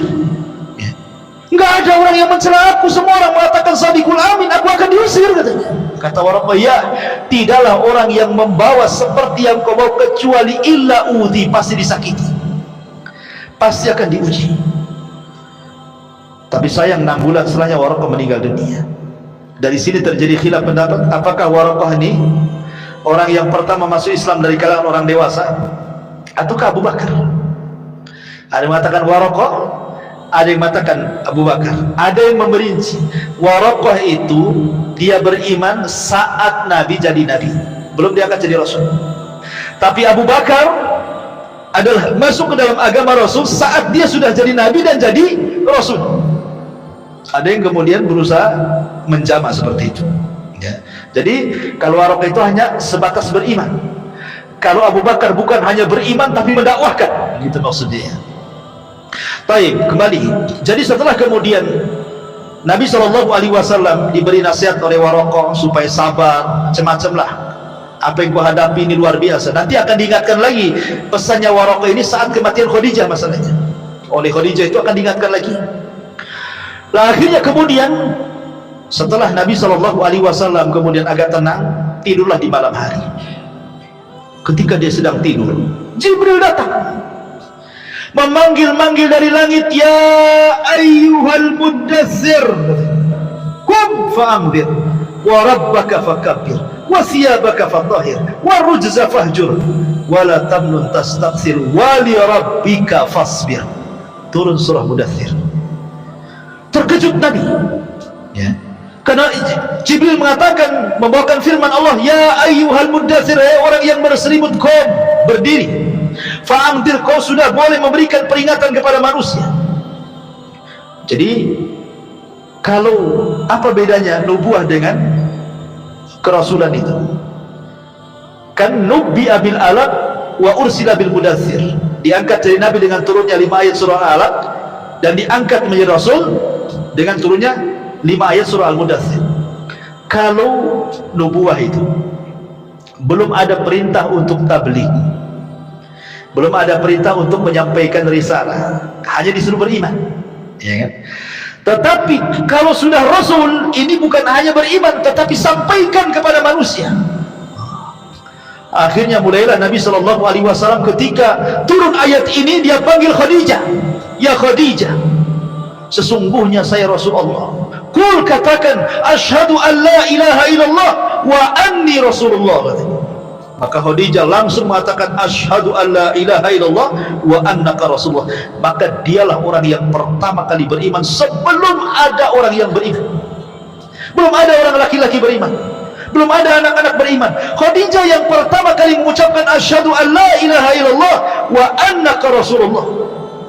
Makanya ketika Aisyah radhiyallahu anha menikah dengan Rasul kemudian cemburu, karena Rasul SAW selalu menyebutkan kebaikan Khadijah padahal sudah meninggal orangnya.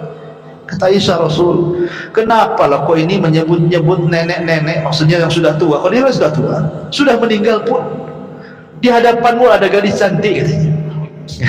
Cemburu Khadijah, ya. Kata Nabi SAW, ya Aisyah, jangan kau bandingkan kau dengan Khadijah. Khadijah orang yang pertama beriman saat manusia kufur. Khadijah yang pertama kali membenarkan saat manusia mendustakan. Khadijah yang pertama kali menginfakkan seluruh hartanya di saat manusia berakhir. Dari perut Khadijah semua lahir keturunanku. Apa kau bisa berbanding dengan Khadijah? Ya, nggak bisa. Nggak bisa dibandingkan, kata Nabi SAW, dengan Khadijah itu. Ma'asyiral muslimin yang dimuliakan Allah Subhanahu wa taala. Akhirnya Khadijah pertama yang beriman, diajaknya anak-anaknya, ya, Ruqayyah, Zainab, semua diajak masuk Islam, ya. Termasuk kemudian budaknya Zaid ibn Harithah masuk Islam, termasuk Ali bin Abi Thalib yang ketika itu jadi anak angkat Rasul di usia 10 tahun juga diajak masuk Islam. Artinya Rasul dimulai dari keluarga, istrinya, anak-anaknya, anak angkatnya, budaknya, semua masuk Islam. Baru kemudian keluar, berjumpa dengan Abu Bakar, akhirnya masuk Islam. Abu Bakar kemudian ngajak Utsman masuk Islam, ngajak Tolha masuk Islam, Abdurrahman bin Auf masuk Islam, Abu Ubaidah bin Jarrah masuk Islam. Akhirnya 10 sahabat yang dijanjikan masuk surga rata-rata Islam di tangan Abu Bakar. Dan itu berlangsung selama 3 tahun, yang disebut dengan dakwah sirriyah, namanya dakwah door to door, sembunyi-sembunyi. Setelah kemudian 3 tahun lewat, maka Nabi SAW diperintah untuk menjaharkan dakwah. Turun ayat, wa anzir ashiratakal aqrabin. Hai Muhammad, peringatkan orang-orang luar dari kerabatmu. Maka Nabi SAW kemudian keesokan harinya bangkit di Bukit Safa. Dia panggil-panggil kerabatnya, hei Bani Hashim, kemari. Semua dipanggil. Kemudian Nabi SAW mengajak mereka ke dalam tauhid. Awalnya Rasul tidak langsung menyampaikan tauhid, tetapi Rasul ingin meyakinkan bahwa dia masih didengar. Kata Nabi SAW, bagaimana pendapat kalian kalau ada tentara di belakang Bukit Abi Qubais ini, yang sekarang jadi istana raja itu Bukit Abi Qubais, ada tentara yang akan menyerang kalian? Percaya nggak dengan ucapan? Mereka mengatakan, percaya wahai Muhammad, karena engkau tidak pernah berdusta. Ya. Jadi kalau orang yang jarang berdusta kalau ngomong pasti dipercaya. Kalau orang banyak dusta sekali ngomong, walaupun benar, hoax kan gitu, hoax gitu. Padahal benar tuh, karena dikenal suka dusta masalahnya. Artinya bahwa kalau orang suka jujur, maka ditulis di hadapan Allah dan distempel dahinya, engkau ini penjujur. Manusia pun percaya dengan dia. Tapi kalau orang dusta itu susah dipercaya. Ya, nitip dompet mau wudu saja nggak percaya sama dia. Saya bawa aja gitu. Ma'asyiral muslimin yang dimuliakan Allah Azza wa Jalla. Akhirnya kemudian Nabi SAW mulai mendakwahi kerabatnya. Saat Rasul menyampaikan tauhid, mengajak manusia di tengah-tengah kerabatnya, rupanya di tengah-tengah kerabatnya muncul pamannya Abu Lahab. Maki-maki Rasul, marah-marah mengatakan, ya Muhammad, alihada jama'atan. Muhammad, untuk ini kau kumpulkan kami? Saya kira untuk apa? Tabban laka sairul yaum, celaka kau dari mulai awal sampai akhir gitu. Celaka kau. Dicaci maki Rasul di hadapan orang. Rasul ini dia berakhlak. Ini pamannya. Ya. Jangankan kepada pamannya, kepada orang lain pun Rasul tidak akan menjawab cacian dengan cacian, makian dengan makian. Rasul diam sajalah dicaci maki. Dan itu akhlak Nabi. Ya, kalau kita kan tidak bisa, dia caci kita maki balik. Gitu. Nah, Rasul diam saja, dicaci maki pamannya di hadapan orang lagi, ikhwan. Kan memalukan itu. Tapi Rasul diam. Tapi Allah diam? Tidak. Allah tidak diam. Man 'ada li waliyan faqad adzantuhu bil harb. Siapa yang memusuhi waliku, maka dia telah memandangkan perang bersamaku, kata Allah. Tidak bisa. Allah kemudian mengutus Jibril. Jibril, sampaikan kepada Rasulku. Akhirnya Allah menitipkan wahyu kepada Jibril. Kemudian Jibril datang kepada Rasul. Rasul masih sedang berdiri bukit sofa. Orang-orang Arab masih ada di situ. Kerabat-kerabatnya. Tiba-tiba Jibril memasukkan ke dalam hati Rasul suratul Lahab. Suruh dibaca di depan manusia. Maka Rasul mengatakan, a'udzu billahi minasyaitonir rajim, bismillahirrahmanirrahim, tabbat yada abi lahab wa tab. Celaka kedua tangan Abi Lahab, wa tab, dan celaka. Ma'agna anhu maluhu wa ma kasab. Harta dan anaknya percuma, tidak bermanfaat di hadapan Allah. Sayasla naran dzata lahab. Dia akan masuk ke neraka yang menyala-nyala. Wa imra'atuhu, istrinya juga sama, Ummu Jamil Arwa bintu Harith, hammalatul hatab, bawa kayu bakar ke sana kemari. Fi jidha belum dimasak. Nanti di akhirat kalung yang dijual untuk musuh Nabi akan diganti dengan kalung sabut kelapa dan akan menyala di lehernya. Orang Arab itu, mereka tidak pernah mendengar Quran. Baru kali itulah mereka mendengarkan Quran, sehingga mereka menyangka itu syair, dan mereka terbiasa menghafal syair. Ketika Rasul menyebutkan tabbat yada Abi, karena ini pendek, terekamlah di otak-otak orang-orang yang hadir di situ. Disangkanya Rasul sedang bersyair. Pulanglah setelah kejadian itu, mereka pun membaca di rumah ini tabbat yada, di situ tabbat yada, di pasar tabbat yada. Apa enggak stres Abu Lahab itu? Stres Abu Lahab itu bahkan. Karena semua baca tabbat yada disangka syair. Ya, di mana-mana baca tabbat yada. Subhanallah. Dan Allah Subhanahu wa taala Maha Adil. Karena Abu Lahab yang pertama kali memuji Rasul sebelum ada Abu Jahal dan yang lainnya, Allah letakkan surah Tabbat itu di surat yang paling pendek dalam juz amma. Allah tidak sisipkan di Al-Baqarah, di Al-Imran, nanti jarang orang baca. Ya. Tapi Allah letakkan di surat yang paling pendek di juz amma, sehingga orang semua hafal, anak kecil hafal, antum hafal. Ya. Bahkan imam itu tabas terus tuh kalau baca. Seolah-olah Abu Lahab ini dikutuk sampai kiamat tuh sama imam-imam tuh. Coba kan di al-jaza min jinsil amal nih kan, balasan itu sesuai dengan amalannya. Akhirnya kemudian Arwa bintu Harbin atau Ummu Jamil kunyahnya mendengar suaminya diejek dengan turunnya surah Alam. Dia kan gak hadir di majelis itu.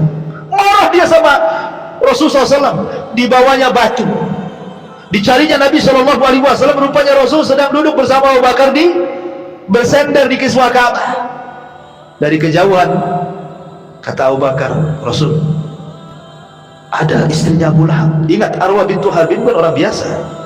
Arwah bintu Harbin ini saudarinya Abi Sufyan. Abi Sufyan ini sekelas Abu Jahal, pemimpin Quraisy. Bahkan dia yang memimpin orang-orang Quraisy di perang Uhud sehingga kaum muslimin kalah. Jadi Arwah bintu Harbin ini saudari daripada Abi Sufyan bintu Harbin. Ya, karena Abu Lahab itu orang kaya. Dari paman Rasul yang paling kaya itu Abu Lahab. Kemudian ganteng, maka disebut Lahab. Kenapa Abu Lahab disebut Abu Lahab? Karena gantengnya. Orang Arab menyebutnya Abu Lahab. Lahab itu artinya cahaya yang keluar dari api, saking gantengnya. Ya. Jadinya Abu Lahab itu juga dapat istri, bukan orang sembarang kan, bukan wanita kaleng-kaleng kan gitu ya. Tentu wanita pejabat juga ya kan, menikah. Jadi Abu Bakar dikejar, ngapain tuh Arwah bintu Harbin mau kesini wahai Rasul? Biarin aja, biarin. Engkau akan lihat sendiri. Ketika sudah sampai di depan Rasul, Allah butakan matanya. Nabi di depannya nggak kelihatan. Kata Arwah bintu Harbin, ya Abu Bakrin, aina sahib? Mana kawan? Abu Bakar lirik-lirik Rasul. Rasul yang ngasih tanda saja. Ya. Kok bisa lihat depannya, kok nggak nampak dia? Ya. Kemudian kata Abu Bakar, Masya Anukia, Umma Jamil, mau apa kau mencari temanku? Maksudnya Rasul SAW.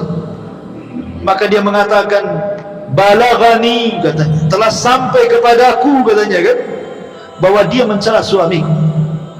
Kemudian dia membacakan bait syair, muzammaman asaina wa amrahu qalaina ila akhir syair.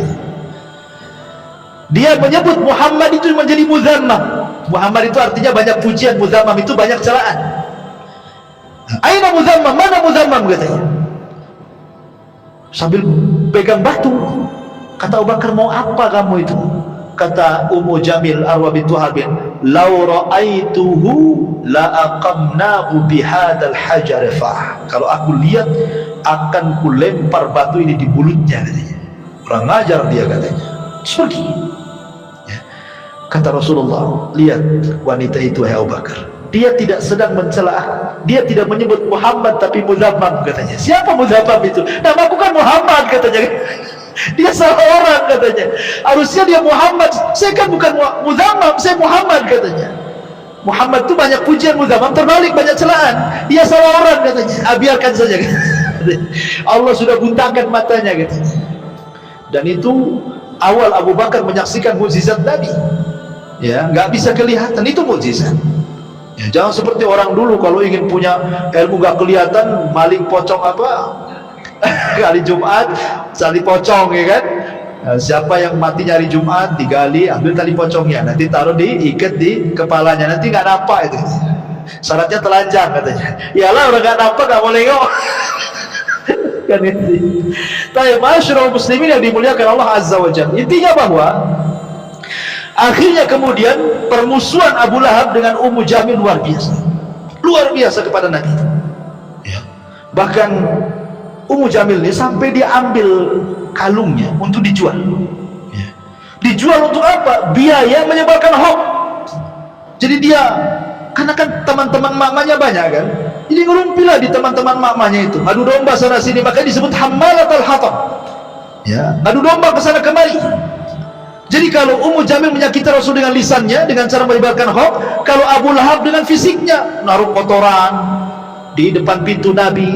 Ya, sampai ketika Rasul SAW melihat setiap ada kotoran di pintu rumahnya, Rasul mengatakan, apakah begini akhlak Arab wahai saudara-saudaraku, katanya. Datang Hamzah, belum masuk Islam, Hamzah itu masih kafir, mendengar bahwa banyak kotoran di rumah pintu Rasul, dan itu dilakukan oleh pamannya. Abu Lahab marah dia, walaupun dia masih musyrik. Dia datang ke rumah Rasul, diambilnya kotoran, dicarinya Abu Lahab. Ketika sudah ketemu, diletakkan di kepalanya, katanya. Kemudian mengatakan, hei Abu Lahab, kau jangan macam-macam dengan ponakanku si Muhammad, karena aku sudah mengikuti agamanya. Padahal belum, dia pura-pura saja supaya ingin membela Rasulullah SAW, karena sudah keterlaluan, bukan akhlak Arab ini. Jadi sampai seperti itu, akhirnya justru kata-kata itu menjadi sebuah kebaikan. Akhirnya Hamzah masuk Islam, kan itu. Makanya kalau kita mengatakan sesuatu terkadang jadi doa. Katakan yang bagus-bagus, jadi doa. Seperti membanyak contohnya, ibunya saya Sudes, gitu ya. Pernah saya ceritakan, saya Sudes itu kan kecil-kecil nakal dia. Ya namanya anak-anak remaja kan nakal biasa. Nah, jadi kalau sudah nakal itu ibunya sudah pening kepala, apa katanya? Hei Sudes, daripada kau nakal ke Masjidil Haram sana, udah jadi imam kau di sana katanya. Itu aja yang diucapkan. Kalau nakal lagi ibunya ngomong gitu lagi. Kalau nakal itu lagi diucapkan. Jadi tidak pernah mengucapkan kalimat ini kecuali izhab ilal haram. Kau pergi ke haram, mudah-mudahan kau jadi imam di situ. Akhirnya ucapan seorang ibu yang soleh. Jadi kenyataan siapa yang tidak kenal Imam Sudes? Ya, jadi Imam Masjidil Haram tuh sampai sekarang siapa yang tidak kenal, satu dunia kenal Imam Sudes. Jadi kita pun sama, kalau punya anak nakal itu sana ke Al-Fajri itu gantikan Pak Imam tuh. Nanti kegantikan betul. Artinya kan mudah-mudahan jadi gini, ini enggak mati aja kalau katanya, toto ketabrak mati betul. Ya. Jadi jangan sampai kemudian seseorang itu mengucapkan kalimat buruk apalagi ke anak itu, nanti jadi kenyataan. Terus kembali, akhirnya kemudian permusuhan terus sampai pada waktunya, akhirnya kemudian Nabi SAW betul-betul diperangi oleh orang-orang kafir Quraisy. Tampillah Abu Jahal, tampillah Umayyah, tampillah kemudian Al-Walid, macam-macam musuh-musuh Nabi SAW akhirnya mulai menyakiti Rasul. Ya, terlalu panjang kalau saya ceritakan. Intinya bahwa mereka melakukan permusuhan kepada Nabi SAW sampai akhirnya mereka dengan cara lembut tidak bisa, dengan cara kasar tidak bisa, balik lagi ke lembut tidak bisa. Akhirnya mereka memutuskan untuk membunuh Nabi. Mereka ngomong kepada Bani Hashim, serahkan Muhammad kepada kami biar kami bunuh. Kata Bani Hashim, tidak, kami tidak akan menyerahkan orang kami. Kalau begitu kalian akan kami keluarkan dari Quraisy, dari Mekah, dan kami akan boikot semua makanan, tidak ada yang sampai kepada kalian. Kalian tidak boleh bicara dengan kami tidak akan bicara dengan kalian. Wanita kalian tidak boleh menikah dengan laki-laki kami ataupun sebaliknya. Begitu semuanya diketatkan sehingga terjadi kemudian hisar, boikot selama 3 tahun, sampai orang-orang Bani Hashim ini saking kelaparannya makan daun karena tidak ada makanan masuk. Dari situlah kemudian harta Khadijah habis, harta Nabi habis, karena untuk memberi makan Bani Hashim yang ketiga terjadi pemboikotan 3 tahun lamanya. Sampai akhirnya kemudian setelah berakhir pemboikotan itu, setelah itulah kemudian terjadi apa yang disebut dengan Amul Hazni, tahun kesedihan. Kenapa? Karena beberapa bulan setelah pemboikotan ini Abu Thalib meninggal. Subhanallah, setelah beberapa bulan setelah meninggalnya Abu Thalib, meninggal pula Khadijah, istri Nabi SAW. Maka semakin sempitlah dakwah Rasul karena orang-orang itu semakin berani. 18 kabilah mengancam Rasul, jangan berdakwah, kau sudah tidak ada siapa-siapa lagi yang melindungi kamu, kalau tidak kami bunuh. Akhirnya Rasul sudah tidak bisa berdakwah terang-terangan, kembali ke dakwah Syria, dakwah ketidak terang-terangan. Dia hanya bisa ngajak ya sebisanya diajak, karena sudah nggak bisa terang-terangan lagi, karena diancam dibunuh. Akhirnya semakin buruk suasananya, maka Rasul kemudian beringin mencari areal baru untuk berdakwah. Terpikir hendak ke Taif. Kemudian sampai di Taif sama juga rupanya. Orang Taif ini nggak menerima dakwah Rasul, baru beberapa hari saja sudah diusir. Lebih ganas lagi, dilempari sama batu, perempuannya mencaci maki, anak-anaknya naruh duri di jalan, macam-macam, sampai akhirnya Rasul kemudian harus tinggal di kebun kurma milik Utbah dan Syaibah. Disitulah kemudian ketika Rasul sholat fajar, datang pula 7 jin dari Yaman masuk Islam. Ketika orang-orang Taif tidak masuk Islam, jin pula yang masuk Islam. Ya, Allah kasih. Ya, ketika alam nyata tidak masuk Islam, alam gaib masuk Islam. Ya, jin-jin masuk Islam. Turunlah surah Jin, kul uhiya ilayya annahu istama'a nafarun minal jinni faqalu inna sami'na qur'anan ajaba. Baik, intinya kemudian Rasul bisa berhasil masuk ke Mekah. Lah ketika berhasil lagi masuk ke Mekah karena ada perlindungan dari Adi bin Mut'im, akhirnya kemudian Nabi SAW sudah tidak bisa sama sekali berdakwah, sesak dada Nabi. Dari situlah kemudian Rasul ingin menghibur Rasul. Terjadilah peristiwa yang disebut dengan Isra dan Mi'raj. Ingin dihibur. Namun sebelum terjadi Isra Mi'raj, ketika Rasul berada di Hatim, di rumah Ummu Aiman, Jibril datang, kemudian membelah dada Nabi kedua kalinya, membersihkan kembali hatinya supaya makin lebar lagi. Alam nashrah laka sadrah, ya, supaya dada Nabi lebih menerima lagi kondisi. Dibersihkan dadanya dari sifat hasad, dengki, dendam, marah, semua dibersihkan, tidak ada lagi. Setelah itu kemudian diperjalankan dari Masjidil Haram ke Masjidil Aqsa, disebut dengan Isra. Kemudian diperjalankan dari Masjidil Aqsa ke Sidratil Muntaha, yang disebut dengan Mi'raj. Disitulah Rasul dapat pelajaran besar untuk menghadapi dakwah ke depan. Di langit pertama dia berjumpa dengan Nabi Adam. Adam itu hijrah dari sorga ke bumi, maka dia akan hijrah dari Mekah ke Madinah. Berjumpa dengan di langit kedua dengan Yahya ibn Zakaria dan Isa ibn Maryam. Seolah-olah nanti setelah hijrah engkau, wahai Muhammad, engkau akan disakiti seperti dua nabi disakiti. Dari mana? Dari orang-orang Yahudi. Yahya dipenggal lehernya, jadikan mahar wanita pelacur. Nabi Isa diburu untuk dibunuh, kemudian diangkat ke langit. Maka engkau pun sama akan mengalami hal yang sama. Orang-orang Yahudi akan berusaha menyakitimu, bahkan sampai membunuhmu. Dan betul, upaya pembunuhan sudah ada, ya, seperti perang Bani Nadir. Kenapa Rasul merangi Bani Nadir? Karena Rasul mau ditimpakan batu dari atas rumah. Kemudian Zainab bintu Harith, seorang wanita, setelah perang Khaybar diracun, meracun Nabi. Dan upaya pembunuhan banyak, ya. Jadi Rasul sudah ada gambaran kenapa diperjumpakan dengan Yahya dan Isa, ya, bahwa musuhnya akan lebih berat lagi, bukan hanya orang kafir Quraisy saja, nanti ada lagi orang Yahudi katanya. Kemudian naik ke langit ketiga, berjumpa dengan Nabi Yusuf. Langit ketiga berjumpa dengan Nabi Yusuf, seolah-olah mengatakan bahwa sebagaimana Yusuf juga dia disakiti oleh saudara-saudaranya, dicemplungkan ke sumur, dan itu ya, dihasadi, engkau pun sama, keluargamu wajar. Abu Lahab menyakiti kamu, keluargamu akan musuhi kamu, itu wajar, karena Nabi juga seperti itu sebelumnya. Kemudian naik ke langit keempat, berjumpa dengan Idris, di mana Allah katakan wa rafa'nahu makanan aliyah. Idris diangkat ke tempat tinggi, maka engkau pun akan diangkat jauh lebih tinggi dibandingkan Idris. Bukan hanya sampai ke langit keempat, ke Sidratul Muntaha, secara hissi dan maknawi engkau akan menjadi orang mulia di tengah-tengah manusia, diangkat derajat. Wa rafa'na laka dzikra, kami angkat penyebutanmu, kata Allah. Naik lagi ke langit keberapa? Kelima, berjumpa dengan Nabi Harun.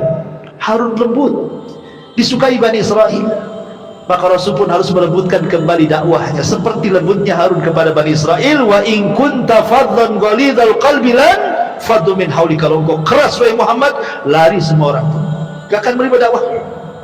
Dapat pelajaran dakwah lagi. Naik lagi ke langit ke-6, berjumpa dengan Nabi Musa.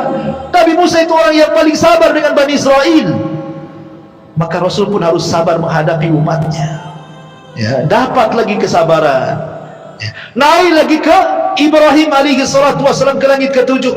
Kata Rasul, tidak ada nabi yang mirip wajahku kecuali Ibrahim.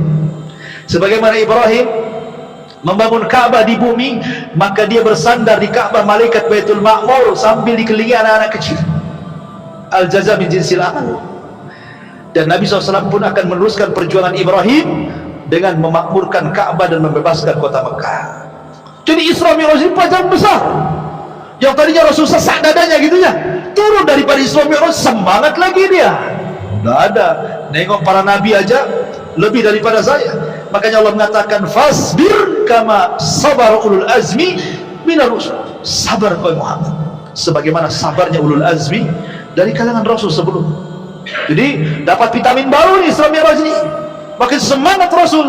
Lah kebetulan 1 tahun sebelum hijrah, atau mungkin 2 tahun sebelum hijrah, datanglah orang-orang Madinah dari kabilah Khazraj yang haji ke Mekah, ya. Ketika Rasul sudah tidak bisa mendakwai penduduk Mekah, rupanya berjumpa dengan orang-orang Ansar, 12 orang dari kalangan orang-orang Khazraj, semua masuk Islam. Kemudian mereka berjanji akan datang tahun depan. Maka terjadilah pembaiatan yang kedua, yang disebut Bai'ah Aqabah yang pertama, yang hanya 12 orang.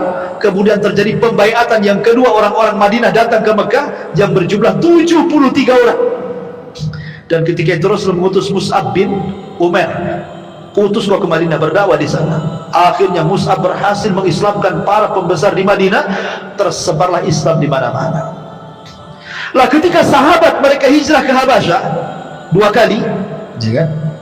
Maka Rasul mengatakan Allah sudah mengizinkan aku untuk hijrah dan Allah sudah menentukan tempat untuk hijrah. Maka semua yang ada di Mekah hijrah ke Madinah, semua yang ada di Habasyah pulang gabung ke Madinah. Nah, terjadilah hijrah pertama Rasul. Yang sebelumnya sahabat sudah hijrah ke Habasyah, tapi ini pertama Rasul hijrah dari Mekah. Bayangkan Nabi SAW ketika hijrah itu usianya berapa tahun? Diangkat jadi Nabi saja 40 tahun. Kemudian Rasul tinggal di Mekah ketika diangkat jadi Nabi dan Rasul 13 tahun. Berarti Rasul itu ketika hijrah usianya 53 tahun. Sudah tua 53 tahun. Tidak pernah meninggalkan kota kelahirannya, tiba-tiba diusir. Coba anda bayangkan, kita diusir dari Indonesia, dari NKRI, disuruh kemana? Kayak orang-orang atau apa itu Myanmar deh.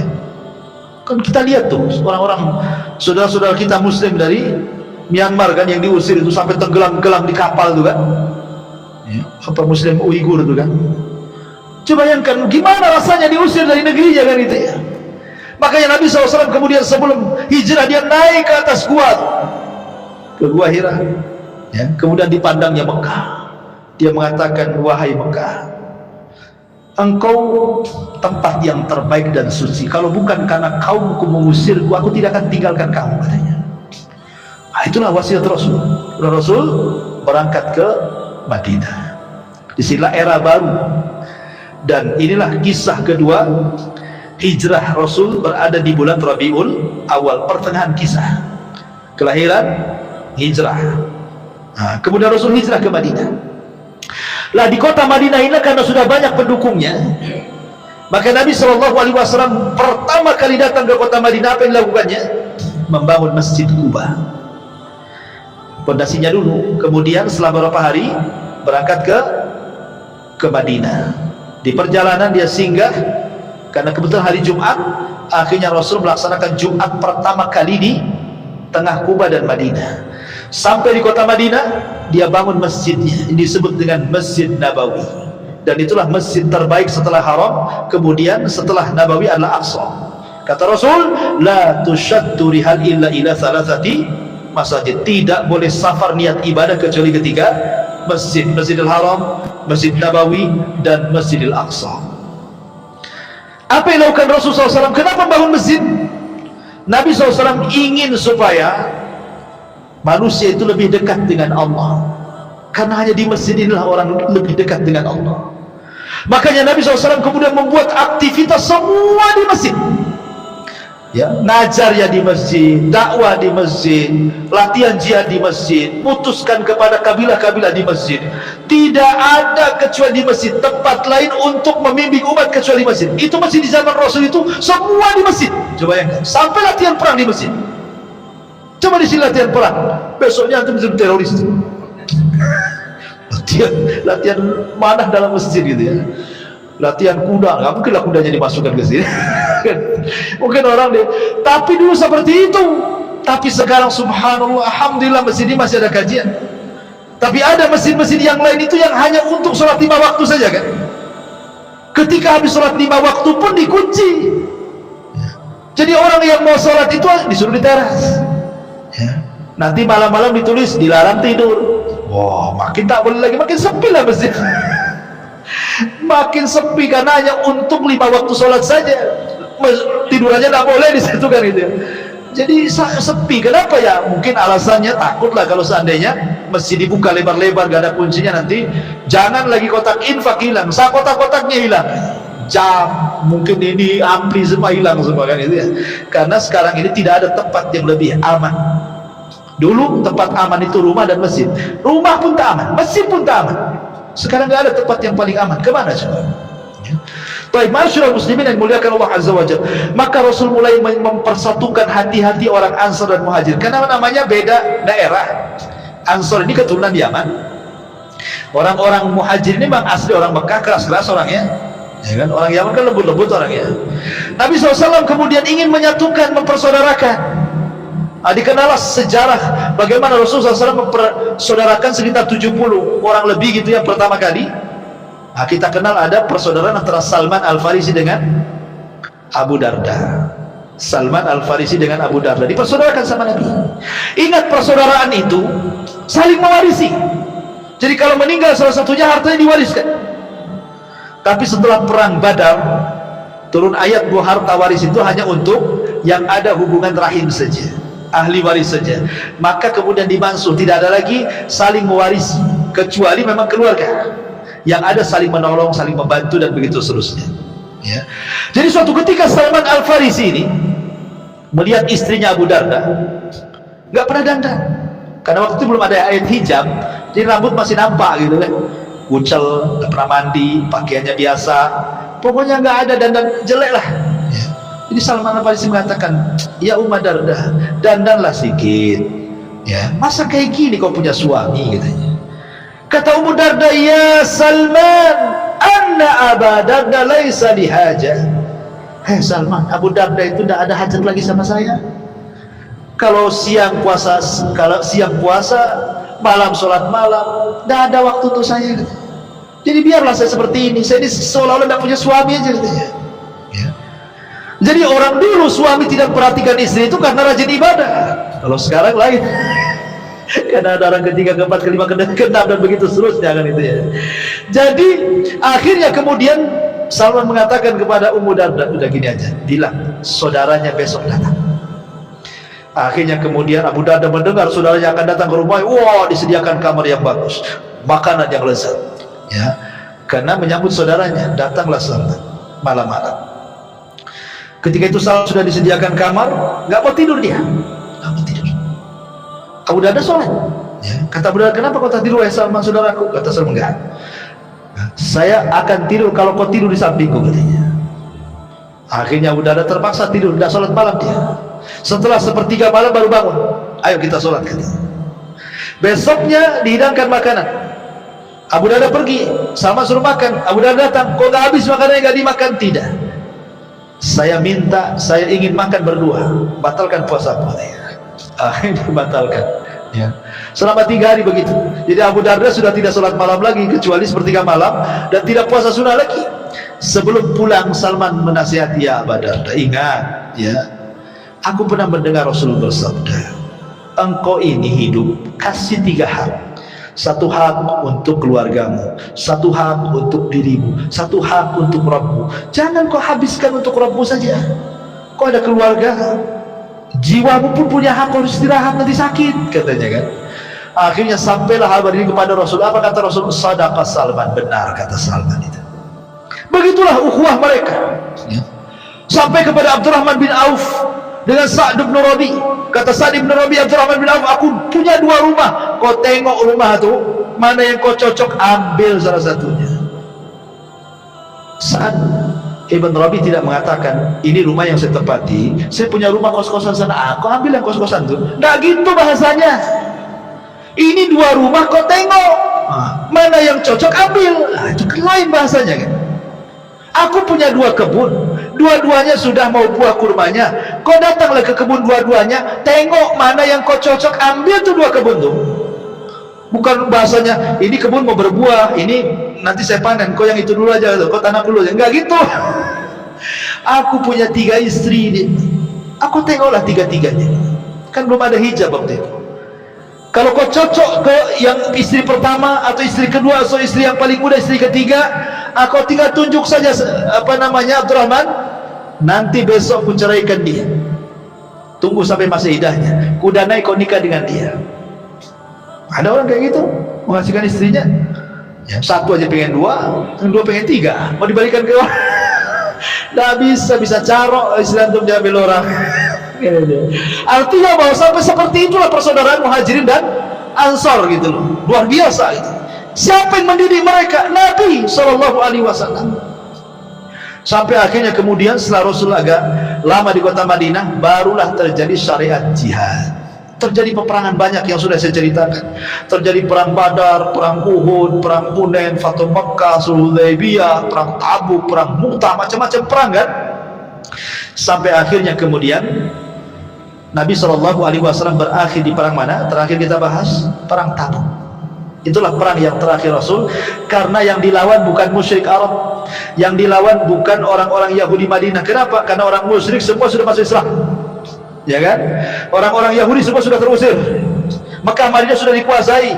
Perang Tabuk ini perang melawan Nasrani Romawi, dan Allah menangkan, ya. Ma'asyiral muslimin yang dimuliakan Allah Azza wa Jalla. Lah setelah itulah kemudian detik-detik wafatnya, dan ini pembahasan terakhir, bahwa kelahiran di bulan Rabiul Awal, hijrah di bulan Rabiul Awal, dan wafat pun di bulan Rabiul Awal. Bagaimana kisah kematiannya? Ma'asyiral muslimin yang dimuliakan Allah Subhanahu wa taala. Ketika Nabi SAW pulang dari Fathu Mekah, kemudian Nabi SAW turun ayat surah Al-Ma'idah ayat 3. Al-yawma akmaltu lakum dinakum wa atmamtu alaikum ni'mati wa raditu lakumul islam adina. Aku sempurnakan kepada kalian agama kalian, aku sempurnakan nikmatku untuk kalian dan Islam sebagai agama kalian. Maknanya dengan turun Al-Ma'idah ayat 3, selesai tugas tadi. Apa? Selesai. Rasul sudah menyampaikan risalah semuanya, agama sudah sempurna, apalagi yang mau ditambah? Makanya kemudian Nabi SAW beberapa hari sebelum wafatnya, Nabi mengajak para sahabat untuk berziarah ke kuburan Uhud, ke kuburan syuhada Uhud. Rasul ingin katakan kepada para sahabat, kalaulah bukan karena Allah kemudian mereka, kalian tidak akan seperti ini sekarang. Rasul tidak pernah melupakan jasa orang, apalagi sudah meninggal dan sangat berjasa. Ya, Rasul mengajak para sahabat ke kuburan Uhud. Kalau bukan karena Allah kemudian mereka, nggak mungkin Mekah jadi negara Islam, Madinah jadi negara Islam, semua orang masuk Islam. Maka Nabi SAW mengucapkan salam kepada mereka, Assalamualaikum ya ahla Uhud, ya. Nas'alullah walakumul afiyah wa inna insyaallah bikumul lahiqun. Keselamatan bagi kalian wahai syuhada Uhud, katanya. Sesungguhnya kami hanya meminta kepada Allah agar Allah memaafkan diri kami dan juga kalian, dan ingat kami pun akan menyusul kalian, kata Rasul. Kemudian Rasul pulang. Di tengah jalan Rasul menangis, semua sahabat menangis. Kemudian sahabat bertanya, kenapa Rasul menangis? Kata Nabi SAW, Ishfaqtu ikhwani, aku rindu dengan kawan-kawanku wahai sahabat. Sahabat mengatakan, ya Rasul, awalasna ikhwanuka, Rasul, bukankah kami teman-teman? Lalu kami ini siapa? Kata Nabi SAW, antum lastum ikhwani, kalian bukan saudara, bukan teman-temanku. Antum ashabi, engkau sahabatku. Lalu siapa teman-teman wahai Rasul? Maka Rasul mengatakan, ikhwani alladzina ja'u min ba'di wa lam yarawni wa yu'minu bi. Sebuah kaum datang sepeninggalku, mereka tidak pernah melihatku tapi beriman denganku. Aku rindu berjumpa dengan mereka. Akhirnya kemudian Rasul pulang, sampai akhirnya dia pun pada giliran rumah Maimunah. Disitulah mungkin semakin parah sakit Nabi SAW akibat racun yang pernah dimakannya. Sakit parah Rasul. Kemudian Rasul mengatakan kepada Maimunah, wahai Maimunah, kumpulkan istri-istriku yang lainnya, kumpulkan. Kemudian berkumpullah istri-istri Nabi SAW, mengatakan, kata Rasul, sudikah kalian kalau seandainya malam-malam terakhirku bersama Aisyah? Kata istri-istrinya, silahkan wahai Rasul, keputusanmu ada di tangan. Akhirnya kemudian Rasul memanggil Abbas dan juga Ali untuk menggendong dia, karena dia tidak bisa taparah ke rumah Aisyah. Kenapa rumah Aisyah? Karena satu-satunya kamar yang Jibril turun hanya di rumah Aisyah. Jibril tidak pernah turun di rumah istri yang lainnya. Itu yang menjadikan kenapa Rasul sayang dengan Aisyah. Jibril saja sayang dan menyampaikan salam kepada Aisyah radhiyallahu anha, dan tidak ada istri Rasul selain Khadijah yang mendapatkan salam dari Jibril kecuali Aisyah dan Khadijah. Tapi Khadijah lebih daripada Aisyah. Bukan hanya Jibril nitip salam, Allah nitip salam kepada Khadijah. Akhirnya Rasul dipapah. Lah ketika dari kamar Maimunah ke rumah Aisyah itu, kan sahabat nampak Rasul lagi dipapah kan itu. Tersebarlah kepada sahabat seantero kota Madinah. Rasul sakit parah, Rasul sakit parah. Khawatir para sahabat. Semua datang dari rumah-rumah mereka, mengutus orang-orang mereka, suruh melihat kondisi Nabi seperti apa. Akhirnya orang pun menunggu di Masjid Nabawi. karena saking banyaknya sampai keluar masjid. Kemudian suara mereka, tangis kesedihan mereka sampai masuk di kamar Aisyah. Kata Rasul, ada apa? Kok banyak gaduh kali di luar itu? Kata Aisyah radhiyallahu anha, dia mengatakan, mereka sahabat-sahabat Rasul, mereka mengkhawatirkan kamu. Akhirnya kata Rasul mengatakan, panggil Abbas dan Ali. Panggil Abbas dan Ali. Kata Rasul, papa aku ingin melihat sahabatku, katanya. Akhirnya kemudian Nabi SAW masuk ke Masjid Nabawi. Itulah kemudian Rasul dengan tertatih-tatihnya naik ke atas mimbar, dan itulah khutbah terakhir Rasul. Karena setelah itu Rasul tidak pernah lagi khutbah karena meninggal. Rasul berkhutbah di situ. Salah satu khutbah Rasul, dia mengatakan, "Man kuntu akhadtu mala, fahada mali falyakhudh minhu." Wahai sahabatku, siapa yang dulu ku ambil hartanya, ini hartaku ambil sekarang. Wa man kuntu darabtu dhahran, siapa yang dulu ku pukul pundaknya, fahada dhahri falyaqtas minhu, silahkan pukul aku sekarang. Wa man kuntu syatamtu irdan fahada irdi falyaqtas minhu, atau dulu pernah ku caci, ku maki, ku rendahkan, ku gibah, ini kehormatanku, caci sekarang, maki sekarang, rendahkan sekarang. Seolah-olah Rasul ingin mengajarkan kepada kita bahwa di akhir-akhir hayat itu kalau bisa jangan membawa dosa. Jangan membawa dosa. Kalau orang sudah sakit dan parah, ya, kalau bisa minta maaf orang lain. Jangan kemudian setelah meninggal sibuk pula orang berdiri, ya kalau jenazah ini ada hutang, ini keluarganya bisa bayar sama beliau, gitu. Kalau dulu punya salah tolong maafkan, nggak ada gunanya, ikhwan. Justru saat-saat sakit itulah ingat kok dulu kalau punya salah, punya hutang, cepat bayar sama saya pernah gibah dia, tolong minta maaf sama dia, kan begitu. Itu yang diajarkan Rasul kepada kita. Akhirnya kemudian Nabi SAW berkhutbah banyak sampai terakhir. Rasul SAW kemudian mendoakan para sahabat dan mengatakan, awakumullah, hafidhakumullah, nasarakumullah, dan begitu seterusnya. Semoga Allah menjaga kalian, menolong kalian, melindungi kalian, dan begitu seterusnya. Kemudian Rasul mengatakan, titipkan salamku kepada siapapun dari umatku. Rasul mentitipkan salam kepada kita. Kemudian Rasul naik turun dari mimbar, masuk ke rumah Aisyah. Detik-detik wafatnya, Nabi SAW pingsan berkali-kali,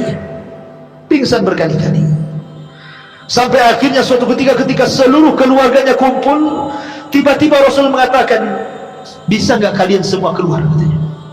Bisa nggak kalian semua keluar? Kecuali Aisyah, karena Rasul berada di pangkuan Aisyah. Maka semua keluarganya, istrinya, semua keluar, anak-anaknya. Rupanya maksud Rasul itu kenapa? Karena di depan pintu ada malaikat Jibril dan malaikat maut. Jibril minta izin untuk masuk. Kemudian setelah Jibril mengucapkan salam dan memberitahu bahwa dia bersama malakul maut, kemudian Nabi SAW diberikan pilihan oleh Jibril, apakah engkau akan tetap hidup, so malaikat maut tidak akan mencabut hari ini, dan engkau akan senang dengan apa yang kau telah perjuangkan selama ini, ataukah aku akan menyusul saudara-saudaramu di Rafiqil A'la sana, di surga yang paling tinggi bersama para nabi, orang-orang soleh, para siddiqin, para syuhada, ya, pilih mana? Maka Rasul tiba-tiba mengisyaratkan tangannya. Aisyah mengatakan, demi Allah, aku baru perasan Rasul sedang diberikan pilihan. Karena setiap para nabi diberikan pilihan, mau hidup atau mati, ya kan? Makanya kemudian Rasul menunjukkan sampai ke atas begini, ila rafiqil a'la, ila rafiqil a'la, kata Rasul. Saya memilih ke atas, saya memilih ke atas. Maknanya milih meninggal. Karena apa yang di sisi Allah lebih baik dibandingkan di dunia, ya. Maka Rasul mengatakan, ala wa inna lil mauti la sakarat. Ingat, pada kematian itu ada rasa sakaratnya, ada rasa pedih, ada rasa sakitnya. Rasul merasakan sakit luar biasa, melebihi manusia biasa saat kematiannya. Tapi tentu maksudnya adalah rasa sakit yang diderita seorang mukmin saat kematiannya boleh jadi itu akhir menggugurkan semua kesalahannya. Tapi rasa sakit orang-orang kafir saat meninggal boleh jadi itu awal adab bagi dia, ya. Makanya Nabi SAW kemudian terakhir mengucapkan as-salatu salah wa ma malakat aymanukum. Jaga oleh kalian semua, jaga oleh kalian semua, dan hamba-hamba sahaya kalian, tolong lindungi mereka, jangan zalimi kepada mereka. Itulah ucapan yang terakhir yang diucapkan Nabi SAW, kemudian dia mengucapkan tahlil la ilaha illallah. Kemudian setelah itu Nabi SAW meninggal dunia tepat pada hari Senin tanggal 12 bulan Rabiul Awal tahun 11 Hijriah.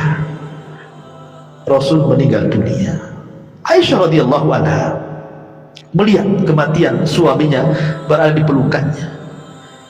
Dia tidak bisa bergerak. Apa yang harus dikatakan kan begitu? Dia sudah meninggal. Sehingga Nabi SAW, Aisyah hanya berusaha berteriak, mata Rasulullah, mata Rasulullah. Rasul sudah meninggal, Rasul sudah meninggal. Maka orang-orang yang di samping pintu masjid yang dekat dengan suara Aisyah itu langsung berteriak, mata Rasulullah, mata Rasulullah. Akhirnya semua mengucapkan kalimat itu. Setelah betul-betul mereka mengatakan bahwa Rasul sudah meninggal, semua seperti orang tidak sadar. Ali tidak sanggup berdiri, Utsman tidak sanggup berdiri. Aneh-aneh kelakuan para sahabat. Utsman pulang, Umar pulang ke rumahnya, ambil pedang, kemudian ngancam-ngancam orang. Siapa yang mengatakan Muhammad mati, ku penggal dia lehernya, katanya. Dia tidak mati. Dia sedang pergi 50 hari, nanti akan kembali matahkan tangan kaki orang munafik. Wah, semua sibuk para sahabat. Apa yang harus mereka lakukan? Kecuali satu orang yang tetap tegar. Siapa? Abu Bakar Siddiq radhiyallahu anhu. Datang Abu Bakar Siddiq radhiyallahu anhu menangkan Umar. Uskut ya Umar, diam kau Umar, ngapain kau teriak-teriak? Tapi Umar tetap aja teriak-teriak dia. Dia masuk ke ruangan Aisyah, kemudian melihat jasad Rasul yang sudah ditutup kain, dibukanya kain, diciumlah keningnya oleh Abu Bakar. Kemudian Abu Bakar mengatakan, tibta anta ya Rasulullah hayyan wa mayyitan. Sungguh indah engkau hai Rasul, baik kau ketika hidup ataupun mati. Kemudian dicium keningnya, ditutup lagi. Kemudian dia keluar masjid. Dia masih melihat Umar lagi marah-marah, gak dipedulikan. Naik di atas mimbar Abu Bakar. Kemudian Abu Bakar mengatakan di hadapan manusia, ayyuhan nas, man kana minkum ya'budu Muhammadan fa inna Muhammadan qad mat, wa man kana ya'budu Allah fa inna Allah hayyun la yamut. Manusia, siapa di antara kalian yang masih menyembah Muhammad, Muhammad sudah mati. Tapi siapa di antara kalian yang menyembah Allah, Allah zat yang tetap hidup dan tidak akan pernah mati. Kemudian Abu Bakar membacakan satu ayat, wa ma Muhammadun illa rasulun qad khalat min qablihi rusul afa immata aw qutilan qalabtum ala aqabikum wa man yanqalib ala akibaihi falan yadurrallaha syai'a wa sayazillahu syakirin. Tidaklah Muhammad itu melainkan sama dengan rasul-rasul sebelumnya. Apakah kalau dia meninggal atau dia dibunuh kalian akan murtad lagi? Demi Allah, siapapun yang murtad dari agama kalian tidak memadaratkan Allah sama sekali. Karena Allah hanya membalas orang-orang yang bersyukur di antara kalian. Kata Anas bin Malik, demi Allah, ketika Abu Bakar membacakan ayat ini, seolah-olah ayat ini baru turun, padahal sudah turun dari zaman Nabi. Semua sadar bahwa Rasul sudah meninggal. Maka Rasul SAW kemudian meninggal di hari Senin dan baru dikebumikan di hari Rabu, setelah terangkatnya Abu Bakar Siddiq menjadi khalifah sepeninggal Nabi sallallahu alaihi wa ala alihi wasallam. Dari sini maka berakhirlah sirah Nabawi yang sudah kita kaji.